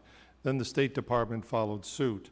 The House, Secretary Kerry, and those who assisted him, the U.S. Commission on International Religious Freedom, and the many others who urged this decision, have our gratitude. And that especially includes Ambassador Saperstein and Knox Thames. Extensive evidence of this ongoing genocide is contained in the nearly 300-page report produced by the Knights of Columbus and submitted to the Department of State, and I'd like to make this a part of the record of this hearing with your permission. Without objection, so ordered. Now the United States must act to stop this genocide, to prevent its reoccurrence, to assure the future of Christians and other genocide victims, whether they wish to leave or to remain. Their future affects not only the fates of Christianity and other minority religions in Iraq and Syria, it also implicates the national security of the United States. We recommend U.S. policymakers focus on 5 key areas. First, as lands are liberated, we need proper planning for those evicted by ISIS and those who will flee the military actions needed for these areas' liberation.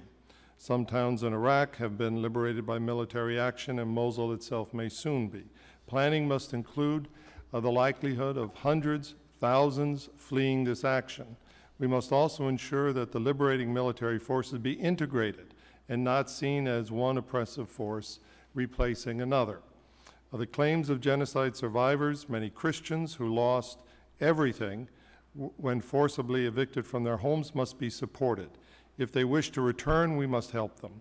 And for those who are too traumatized to return, we must ensure that they can rebuild their lives in new homes in the KRG, that aid sent there actually reaches them. I think this is very important, and that they be allowed to get jobs and schooling and the rights of other citizens. Second, genocide survivors who wish to come to the United States must not be put at the back of the line. Of the 1,366 Syrian refugees to be admitted in this country in FY 2016, fewer than 3% came from the groups targeted for genocide. It is wrong when those who face genocide are excluded, often on the basis of oversight or bureaucratic procedures. Third, it is in the fundamental national interests of the United States that Christians and other minorities who wish to remain in Iraq and Syria are able to do so. If they disappear, pluralism and stability leave with them, notwithstanding their 2 millennia of social, intellectual, and economic contributions to these societies. Iraq and Syria could become unstable Majorian tyrannies and, at worst, extremist-dominated training grounds for violent Islamic extremism and terrorism. America can rebuild homes and churches, train and equip national militaries, and help rebuild the local economy. But if gross inequality, social disdain, and angry religious intolerance remain the reality, these minorities will either perish or flee, and many of America's actions will then have been in vain. The United States cannot help defeat ISIS without defeating its genocidal antecedents. The malignant idea that discrimination and second-class status are the lot of religious minorities, and that those who offend Islam, whether Muslim or non-Muslim, must be eliminated, along with the concept of blasphemy as a punishable offense. This idea ensures the suppression of pluralism and the dominance of extremist interpretations of Islam. The antidote is full equality in law and practice for all citizens of Iraq and Syria, where Christians and Yazidis cannot get jobs, or are classified by faith on government-issued ID cards in order to stigmatize them as minorities, where conversion from Islam is illegal, where minorities are forced to identify as Muslims even if they are not, where Christian property rights are more legal fiction than legal fact, the precursors for violent Islamist extremism and genocide are and remain in place. The United States must help the region's elites to recognize the value of religious pluralism for their own interests. This will help provide a model of tolerance and stability for the rest of the Middle East. Fourth, in the region where the concept of law was born in the Code of Hammurabi, America too has something important to offer both in the law and in its application. In influencing the Syrian peace negotiations and the governments of Iraq and the KRG, we must share the legal concepts and practical meaning in people's lives of the religious freedom and equality under the law guaranteed, for example, in our First and 14th Amendments. Similar rights are enshrined also in the UN's Universal Declaration of Human Rights. In my decade on the U.S. Civil Rights Commission with Professor George, I saw that in America, what began with constitutional guarantees and took shape with the Civil Rights Act of 1964 became reality through decades of hard work and dedication. And this is a model for a peaceful future in the Middle East. If genocide survivors get meaningful guarantees of freedom of speech, of assembly, of the press, the free exercise of their religion, and equal protection under the law, it would mark a sea change. It would be the beginning of rebuilding hope and trust and a future of pluralism, respect, freedom, and peace. Finally, we must help create the interpersonal relationships that bind societies together. Precedent for peacefully unifying divided societies include the Northern Ireland peace process, with its Forum for Peace and Reconciliation. South Africa, as we know, after apartheid, created the Commission of Peace and Reconciliation. I am often told by Christians in the Middle East that they forgive their persecutors. That spirit could form the basis for a commission of reconciliation and mercy in these countries. And the criminal perpetrators of genocide, of course, must be punished. But for many caught up in the violence, the Irish and South African models could provide a way forward. We must be clear-eyed about the current historic moment. Never in history has the world's attention been so focused on the suffering of these minorities. Never has their plight been so high on the agenda of the world's governments and the vast majority of the world's Muslims and all people of goodwill. U.S. leadership can make hope a reality. Peace, equality, and stability rather than religious terrorism and genocide can be the legacy still of these countries and of our involvement there. Our leadership can help these societies, the Middle East, and the security of the American people. Again, thank you very much for the opportunity of being here today and for all that you have been doing. Chair thanks the gentleman. Now recognizes Dr. Aaron Erickson for his opening statement. Chairman Pitts, Chairman McGovern, distinguished colleagues. It's an honor to testify before the Lantos Human Rights Commission, which has been a champion of U.S. leadership in global human rights. I would like to reflect a little bit, take the liberty to reflect a little bit on what I thought was excellent and outstanding from the previous presentations, and I'll do so throughout the testimony, but I'll try to keep it quick since I'm the last person. So, of course, the House of Representatives and the U.S. State Department has determined that ISIS, or Daesh, is committing genocide, and I fully agree with these, and I think there's a scholarly basis from the International Association of Genocide Scholars has weighed in. Groups such as Genocide Watch, I think the legal argument is in place. And of course, the U.S. has treaty obligations now under the UN Genocide Convention. I think that it is a duty that the U.S. should uphold. And I would like to take some time in my remarks to talk about what these duties are under international law and which ones I think are viable. So let me first say that I've been following the Office of the Ambassador for Religious Freedoms, and I think that the work that the entire office is doing, and of course the work of Ambassador Saperstein himself, is quite a model for what I would consider genocide prevention. I also believe that the recommendations outlined in his testimony this morning, and also Dr. George's remarks, do constitute fulfillments of the U.S. treaty obligations under the UN Genocide Convention. And I think that it would do a great service to the entire cause if the U.S. were to advertise that the work it is doing currently in Iraq, that the ambassador outlined, does fulfill a treaty obligation, and to use this as a way to pressure other states around the world to also do more.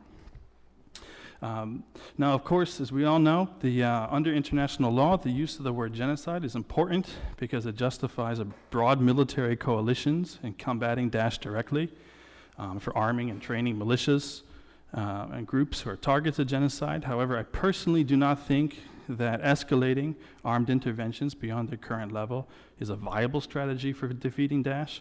In fact, I believe it will make the situation worse in a lot of ways, increasing human suffering and further legitimizing the ideologies motivating and inspiring the genocidists. And let me be clear about one thing, which I would like to explain a little bit. I do not think America is actually at war with violent extremism or radical Islam, even though this is the official publicly stated policy of 2 U.S. administrations. I think it is, I do not want to belabor the point, but let me say that from all of the testimony this morning, I can clearly, I think the evidence has been made that this is self-evident to people who practice diplomacy and statecraft. ISIS is made up of individual human beings who, when you study genocide, you realize all of a sudden, and the message is very clearly made by the U.S. Holocaust Memorial Museum and many institutions, that the people who commit genocide do so because they believe they're pursuing rational ends. They're pursuing their own interests for their own reasons. So this is a truism in genocide studies. When we teach genocide, genocide is not committed by crazy people or monsters. And the Holocaust Memorial Museum, we see this, and even in his teaching, reflects that genocide is committed by people who are otherwise normal. So the best thing that we can do, I believe, is to try to understand why people are joining ISIS, why people are fighting with ISIS, and what the differences in motivation and intentions are between the leaders of ISIS on the one hand, and on the other hand, the soldiers who make up the ranks of ISIS, and then those who tacitly lend their support to ISIS. Only then can we begin to create a foreign policy that helps bring peace to this part of the world and contribute to fostering the peace, democracy, and human rights as lived experiences for the many millions of human beings who are living under the threat of ISIS. And I do believe that the ambassador, what he outlined, the agenda that his office is taking, does recognize this complexity very well. And so genocides are not caused, in my opinion, and I think there's a strong scholarly basis for this, they're not caused by differences in faith or ethnicities, nor incompatibilities between different religious beliefs or identities, but rather genocides are caused, and this came out in both the testimonies on this panel, genocides are caused by the implications of identity in terms of access to social, political, and economic opportunities, and access to basic rights, and for lack of a better term, access to basic human dignity. People who commit genocide often believe that they have been wronged somehow, and leaders emerge who feed this sense of loss and collective grievances, and they offer up collective scapegoats. A group of people who should be blamed, whose presence in society is seen as dangerous and parasitic, and who should therefore be removed from society as an entire group, usually by the point of death.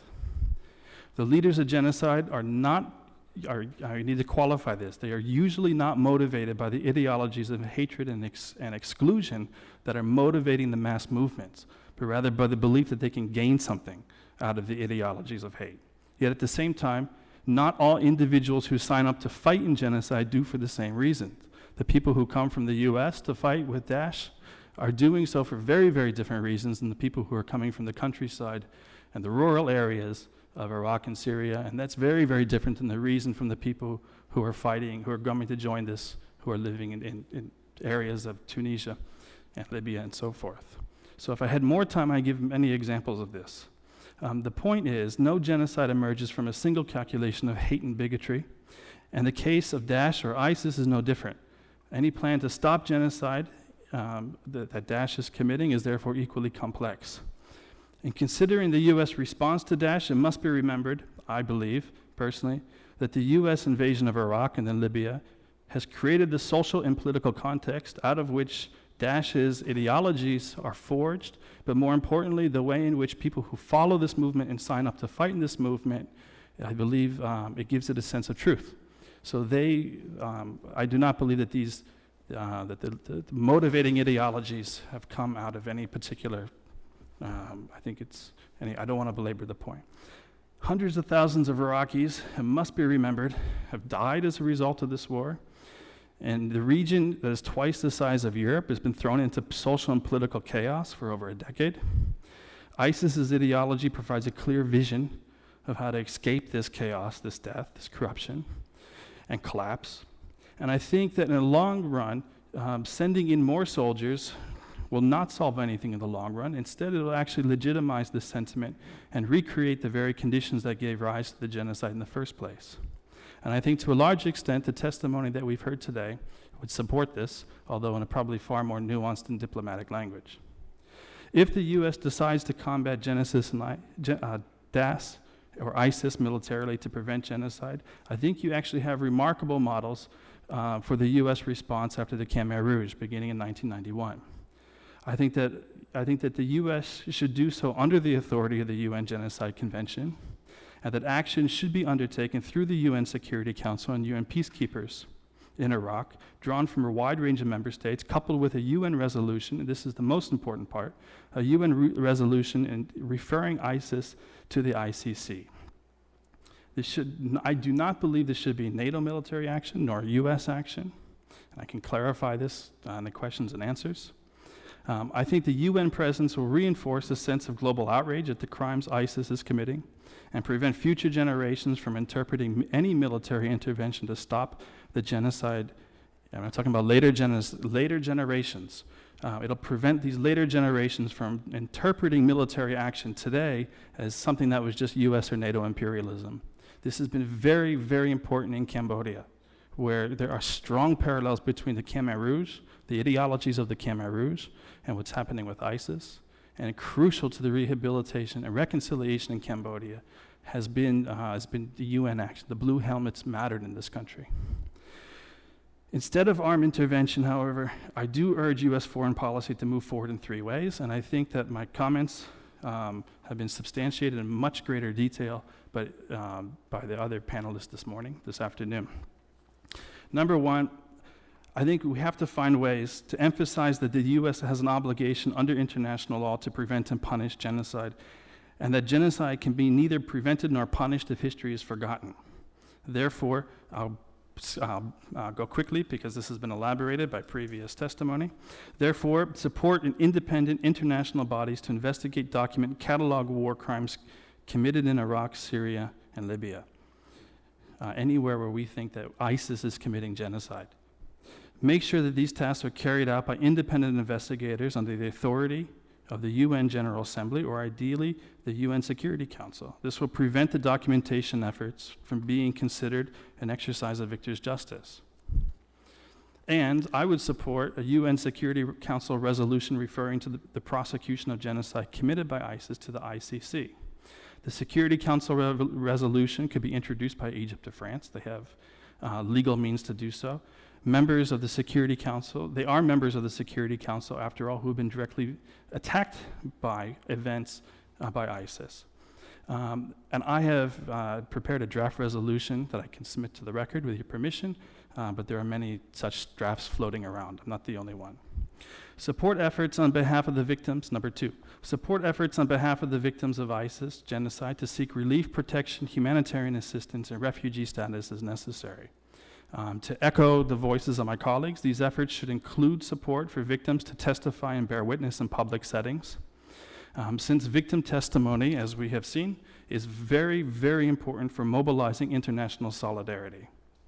Members of groups who are targeted for genocide under existing international law, as we have heard again today, are allowed to receive preferential treatment as refugees under the UN Convention protocols, the statute for the status of refugees, to which the U.S. is a state party, and under the refugee laws of the United States. The U.S. should also either accept or welcome greater Syrian refugees writ large, since these refugees are fleeing genocide and war crimes in Syria, or directly contribute to efforts undertaken by Turkey, Lebanon, Jordan, and the European Union to welcome them humanely into their own countries. There is a lot more that the U.S. could do, I believe, to support this, if we're unwilling politically to accept significant numbers of refugees here. America's slogan, I think that politically, there's a way to do this, and that is our slogan of "Give us your tired and poor." It's a pillar of our strength and prosperity, and it has been the foundation of our spirit, resolve, and ultimately our own freedom. Third, the U.S. government needs to bolster its ability to prevent incidents of mass atrocities and genocide before mass killings break out, so that we do not continue to face this type of atrocities that Daesh is carrying out today. In 2012, the Atrocity Prevention Board was stood up by the White House. The APB is a high-level working group that ensures coordination by relevant agencies to actually preventing mass atrocities. The APB must be strengthened. Scholarly commentaries, I have scholarly commentaries I would like to submit for the record. In February of this year, Senator Ben Cardin, along with Senator Tom Tillis and others, introduced the Genocide and Atrocity Prevention Act in the Senate, which would authorize the Atrocity Prevention Board to ensure congressional oversight and to provide continuity to the U.S. government efforts to prevent genocide and mass atrocities. These types of efforts are important to ensure that our government has the needed capacity to actually prevent genocide long before mass killings break out. The legislation summary, I would like to submit the legislation summary to the record. I also think it would be wise to have members of the House to step up and author compatible legislation. And I believe that support of the Atrocity Prevention Board can be a bipartisan project.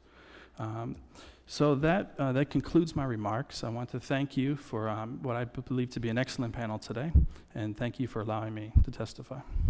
Chair, thanks, gentlemen. All the written material in your testimony will be entered into the record without objection. So ordered.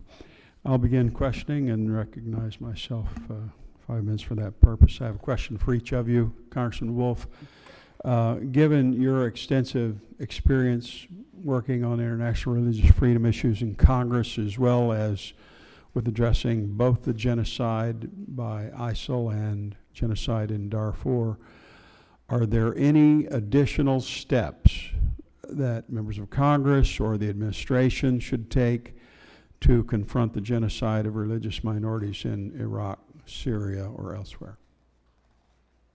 I think everything that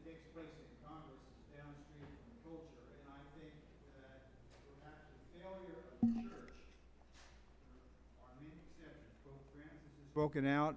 Cardinal Wuerl was very good, and Cardinal Dolan, Russell Moore, and some others. But I think the failure of the church to speak out boldly early on was one of the problems. If you recall I think it's a quote from Dr. Martin Luther King's address. He said, silence in the face of evil is evil itself. And Dietrich Bonhoeffer said, failure to speak is to speak, and failure to act is to act. So I believe, and I think the fact when the church came together, when the Knights bought the ad, when all the groups came together, no one trying to sort of supersede or get out in front, everyone worked together, it really made a tremendous difference. So I think the failure of the church to strongly speak out, the failure of the church in Nazi Germany, that's why Dietrich Bonhoeffer gave his life, because he saw the church failing to speak out.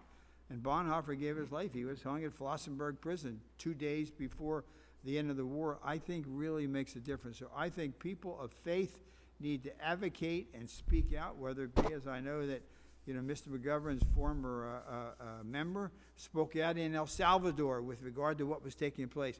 The church. So I think that is very key. And lastly, I think a key to moving this probably moved faster than most, was the cooperation of groups coming together. And lastly, we had sympathetic ears in the administration, certainly in the State Department, that was willing to move it. But failure to speak, Bonhoeffer says, is to speak, and failure to act is to act. And if the church doesn't say anything and doesn't speak, then I could quite think what takes place in government doesn't quite move as fast, because everything that takes place in government, I believe, is downstream what's taking place outside in the culture. Chair, thanks, gentlemen. Mr. Anderson, first of all, thank you for the 280-page report documenting violence against Iraq and Syria's Christian community in support of the genocide designation. My question to you, in your opinion, has the genocide declaration by the U.S. had an impact on the situation for Christians or other religious minorities in Iraq or Syria, or what, in your opinion, will be the long-term impact of this designation? Well, I think, thank you, Mr. Chairman. I think there are two types of genocide. There's a physical genocide, and there's a genocide of the spirit. And what so many religious minorities have told us is they felt totally abandoned, and they were dying spiritually because they had lost hope.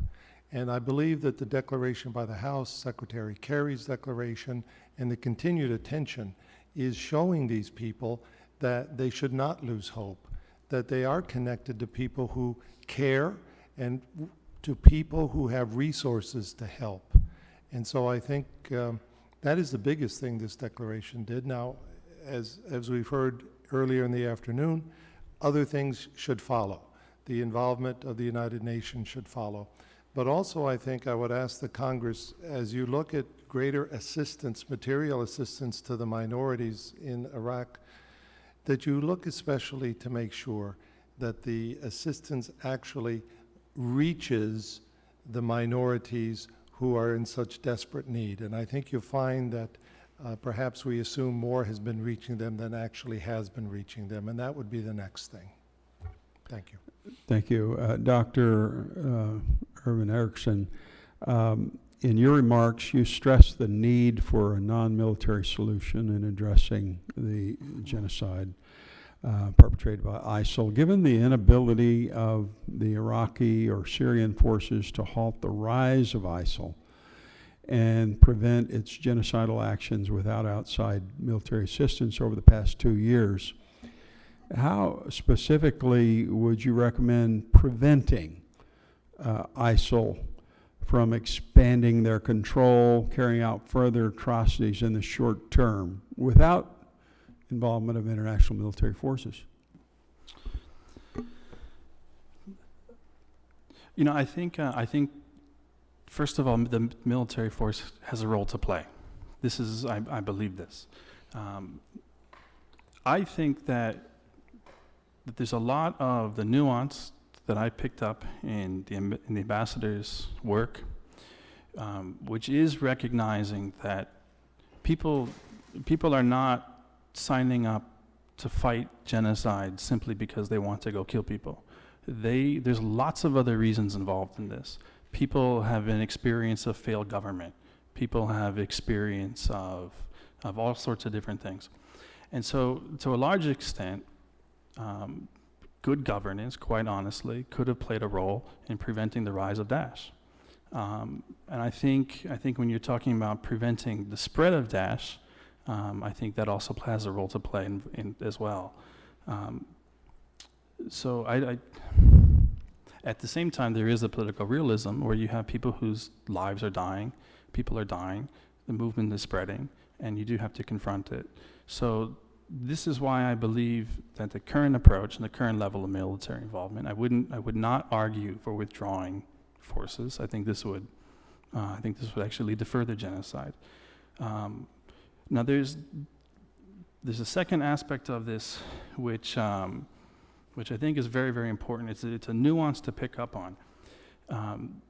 Nobody who gave testimony today has actually said that Daesh or ISIS itself, as a group, as a collection, is guilty of genocide. These are individuals, and this came most clearly from Congressman Frank Wolf's testimony.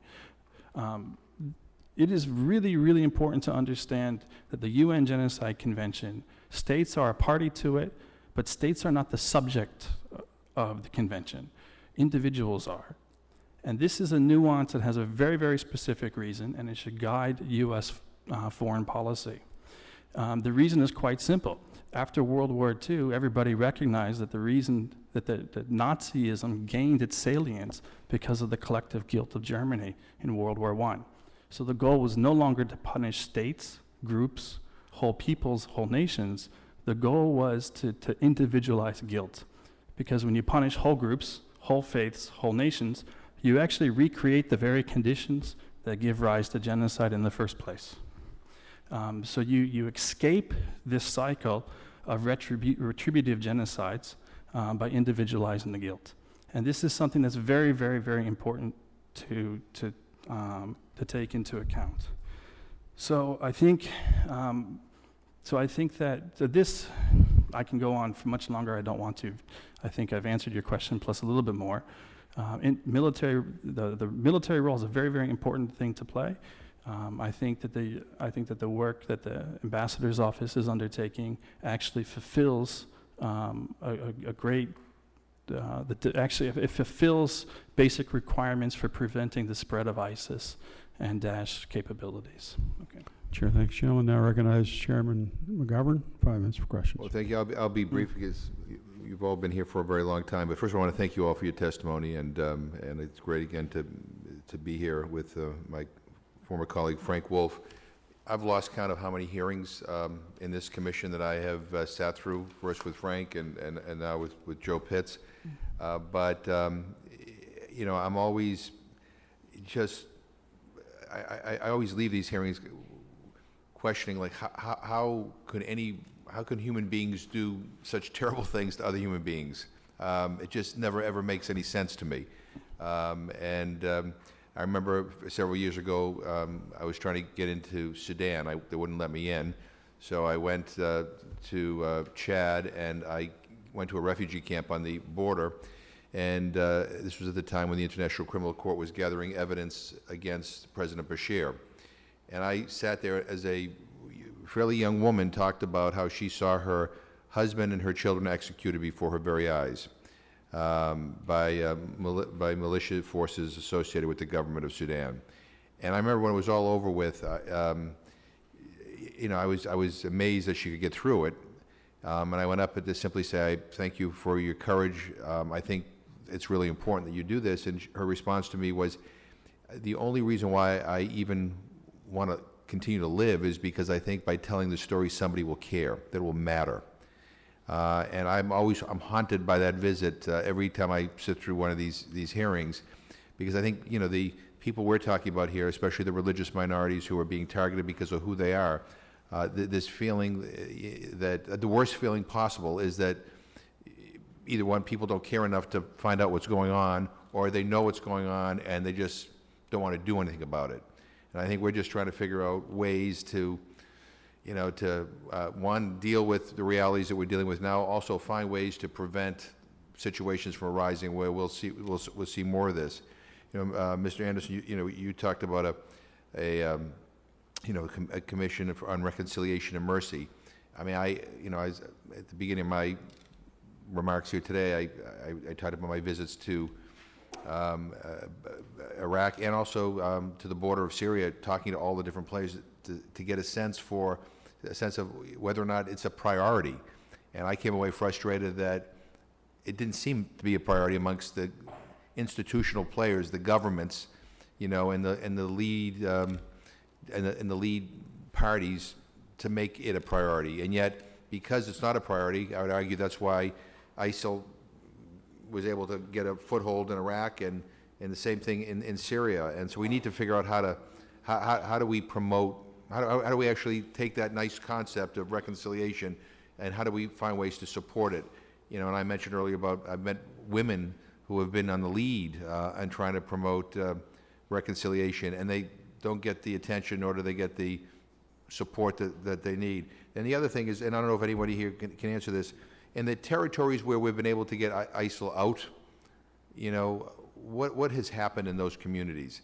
Has the support been there, you know, to deal with the trauma of having gone through what they've gone through? You know, are we, you know, is things getting better for these people? Are we doing what we need to do? I'll open up to anybody here.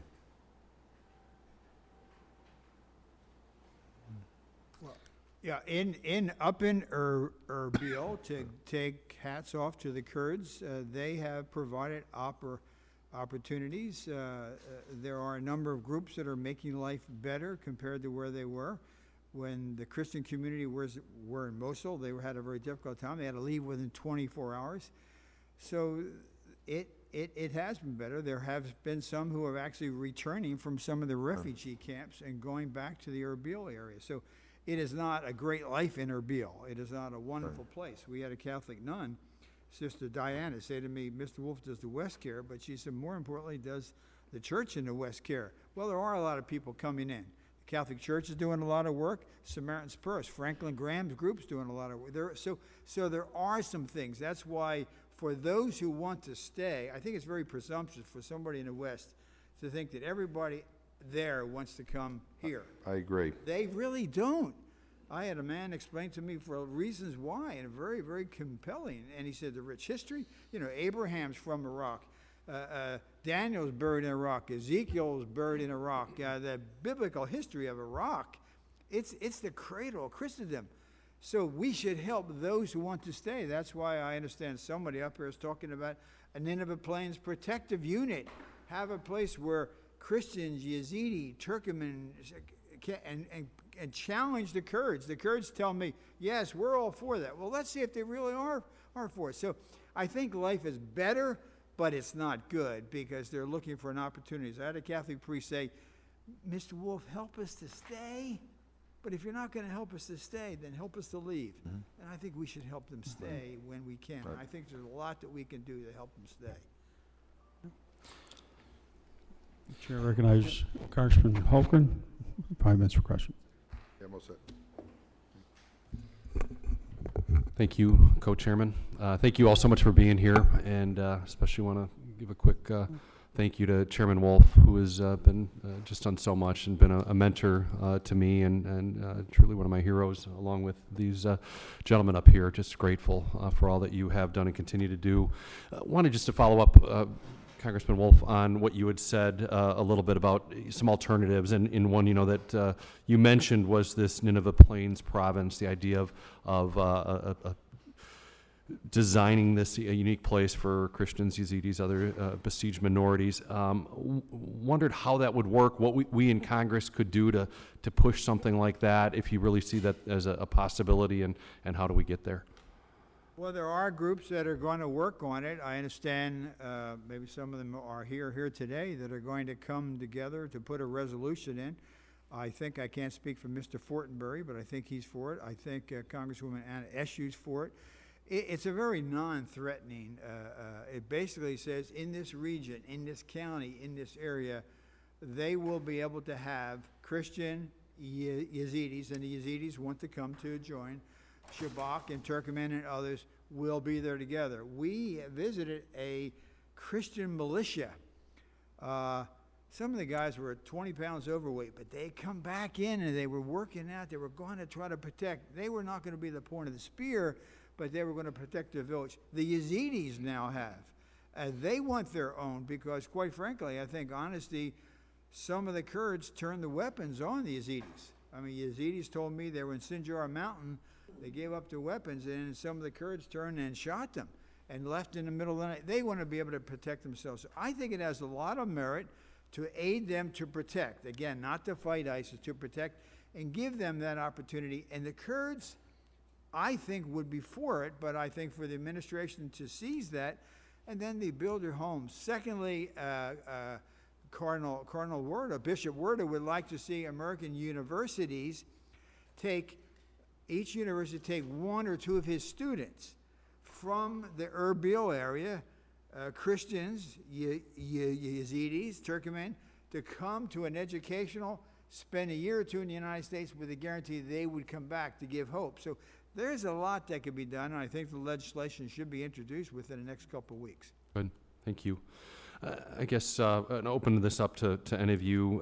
With that, you know, that certainly there is a desire for many of these people. They don't want to leave. They just are being forced out against their will, but really would want to go back. This is their homeland. This has been their homeland for thousands of years. And Congressman Wolf, as you said, really the birthplace of Christianity, and so much rich history and connection there. I wonder, and hopefully as soon as possible, you know, some of the ISIS-held lands are going to be liberated. I wonder what steps are being taken to ensure that the Iraqi central government and, say, also the Kurdish regional government will ensure that any property confiscated by ISIS, such as homes and places of worship, will be returned to their rightful owners. Have there been steps? Is there more that we can do to make sure that that happens?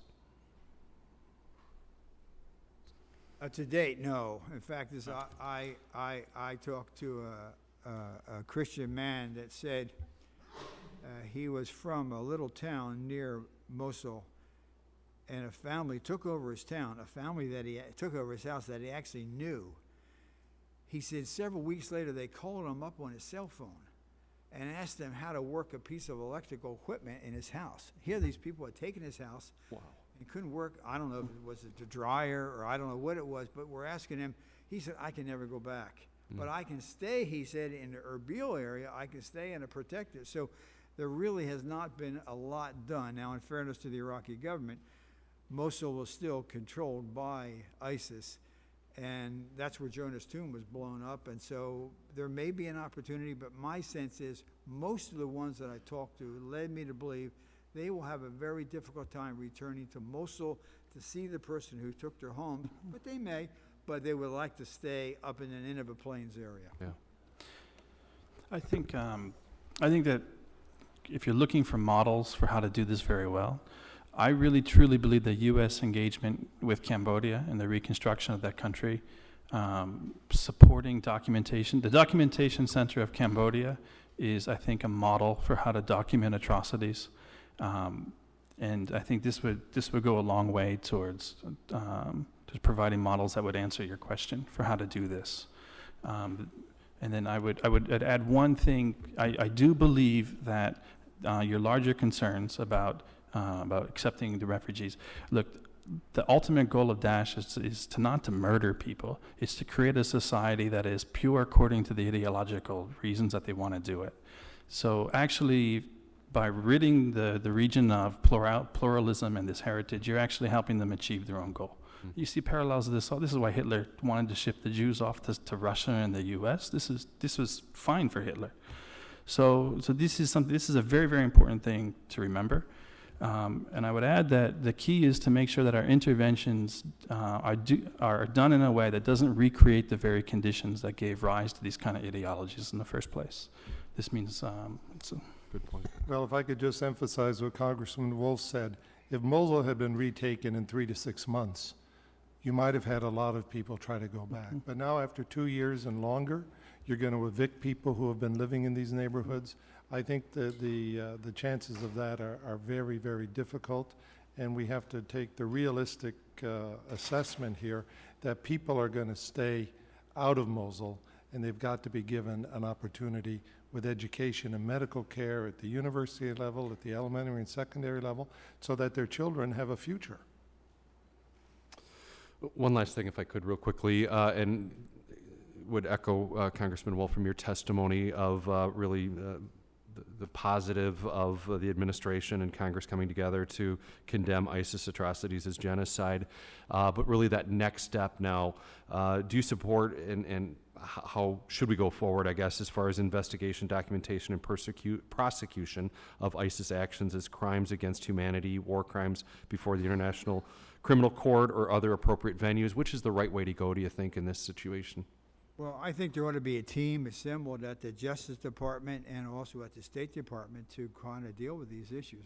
I think you're going to have to deal with it quickly, and I think, as was said by Mr. Anderson, now that that's passed, I think there had the Congress not voted on it, and had the administration not called it genocide, it would have been unbelievably demoralizing for the people. But now that the Congress has voted on it and the administration has spoken on it, I think there is some expectations that something more will be done.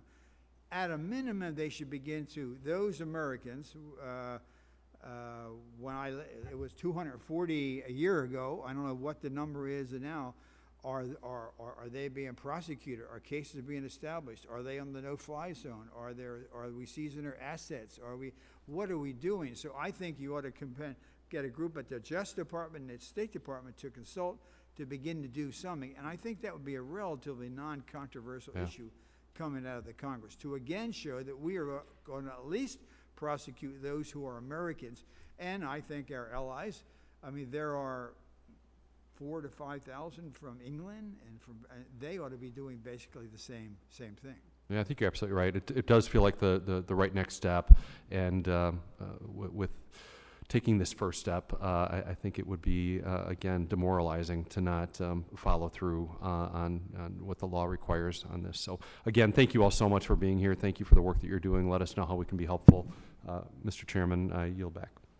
Chair, thanks, gentlemen. And in case we have follow-up questions, we'll send them to you in writing. Ask that you'd please respond. Once again, I want to thank our distinguished panelists for their contributions here today, as well as the members of the commission that attended out of their commitment to combating this genocide. And I distinctly remember serving on the Foreign Relations Committee in 2004 while we pressed then Secretary of State Colin Powell to make an accurate designation of genocide for the atrocities being committed in Darfur. And although we received the designation that we believed was warranted, it is only appropriate, given the deteriorating situation in Darfur today, for governments to wonder if everything had been done that was capable of being done. The very reason for this hearing is to have this question addressed so that decades from now, policymakers can respond in the affirmative. And we ask this not for our own sake, but for the sake of the countless victims of the Islamic State's effort to destroy entire groups of people, and for the sake of those that will inevitably be lost if the current state of affairs continues. The call for collective action is at the very heart of the so-called responsibility to protect, and I believe it's important to note that implicit in that international commitment for a commitment to establishing an early warning is the commitment for an early warning capability. And for many of those concerned about the state of international freedom in the world, the early warnings were apparent. The treatment of religious minorities was one of the main reasons that Congressman Wolf and so many of us felt the need to legislate on the establishment of a special representative for religious minorities in the Middle East. And the situation on the ground for Christians in northern Iraq and minorities and Sunni tribesmen in western Iraq was becoming perilous. So we advocate for religious freedom, for tolerance, for human rights amidst these periods of severe escalation to prevent genocide from taking place in the first place. And as we see a path forward for dealing with today's current genocide, we should actively seek ways to preventing tomorrow's. So this commission will do so. It was my sincerest hope that the world will follow that, and the risk of doing nothing is simply too great. So thank you for your testimony, very important hearing, excellent testimony, And without objection, this hearing is adjourned.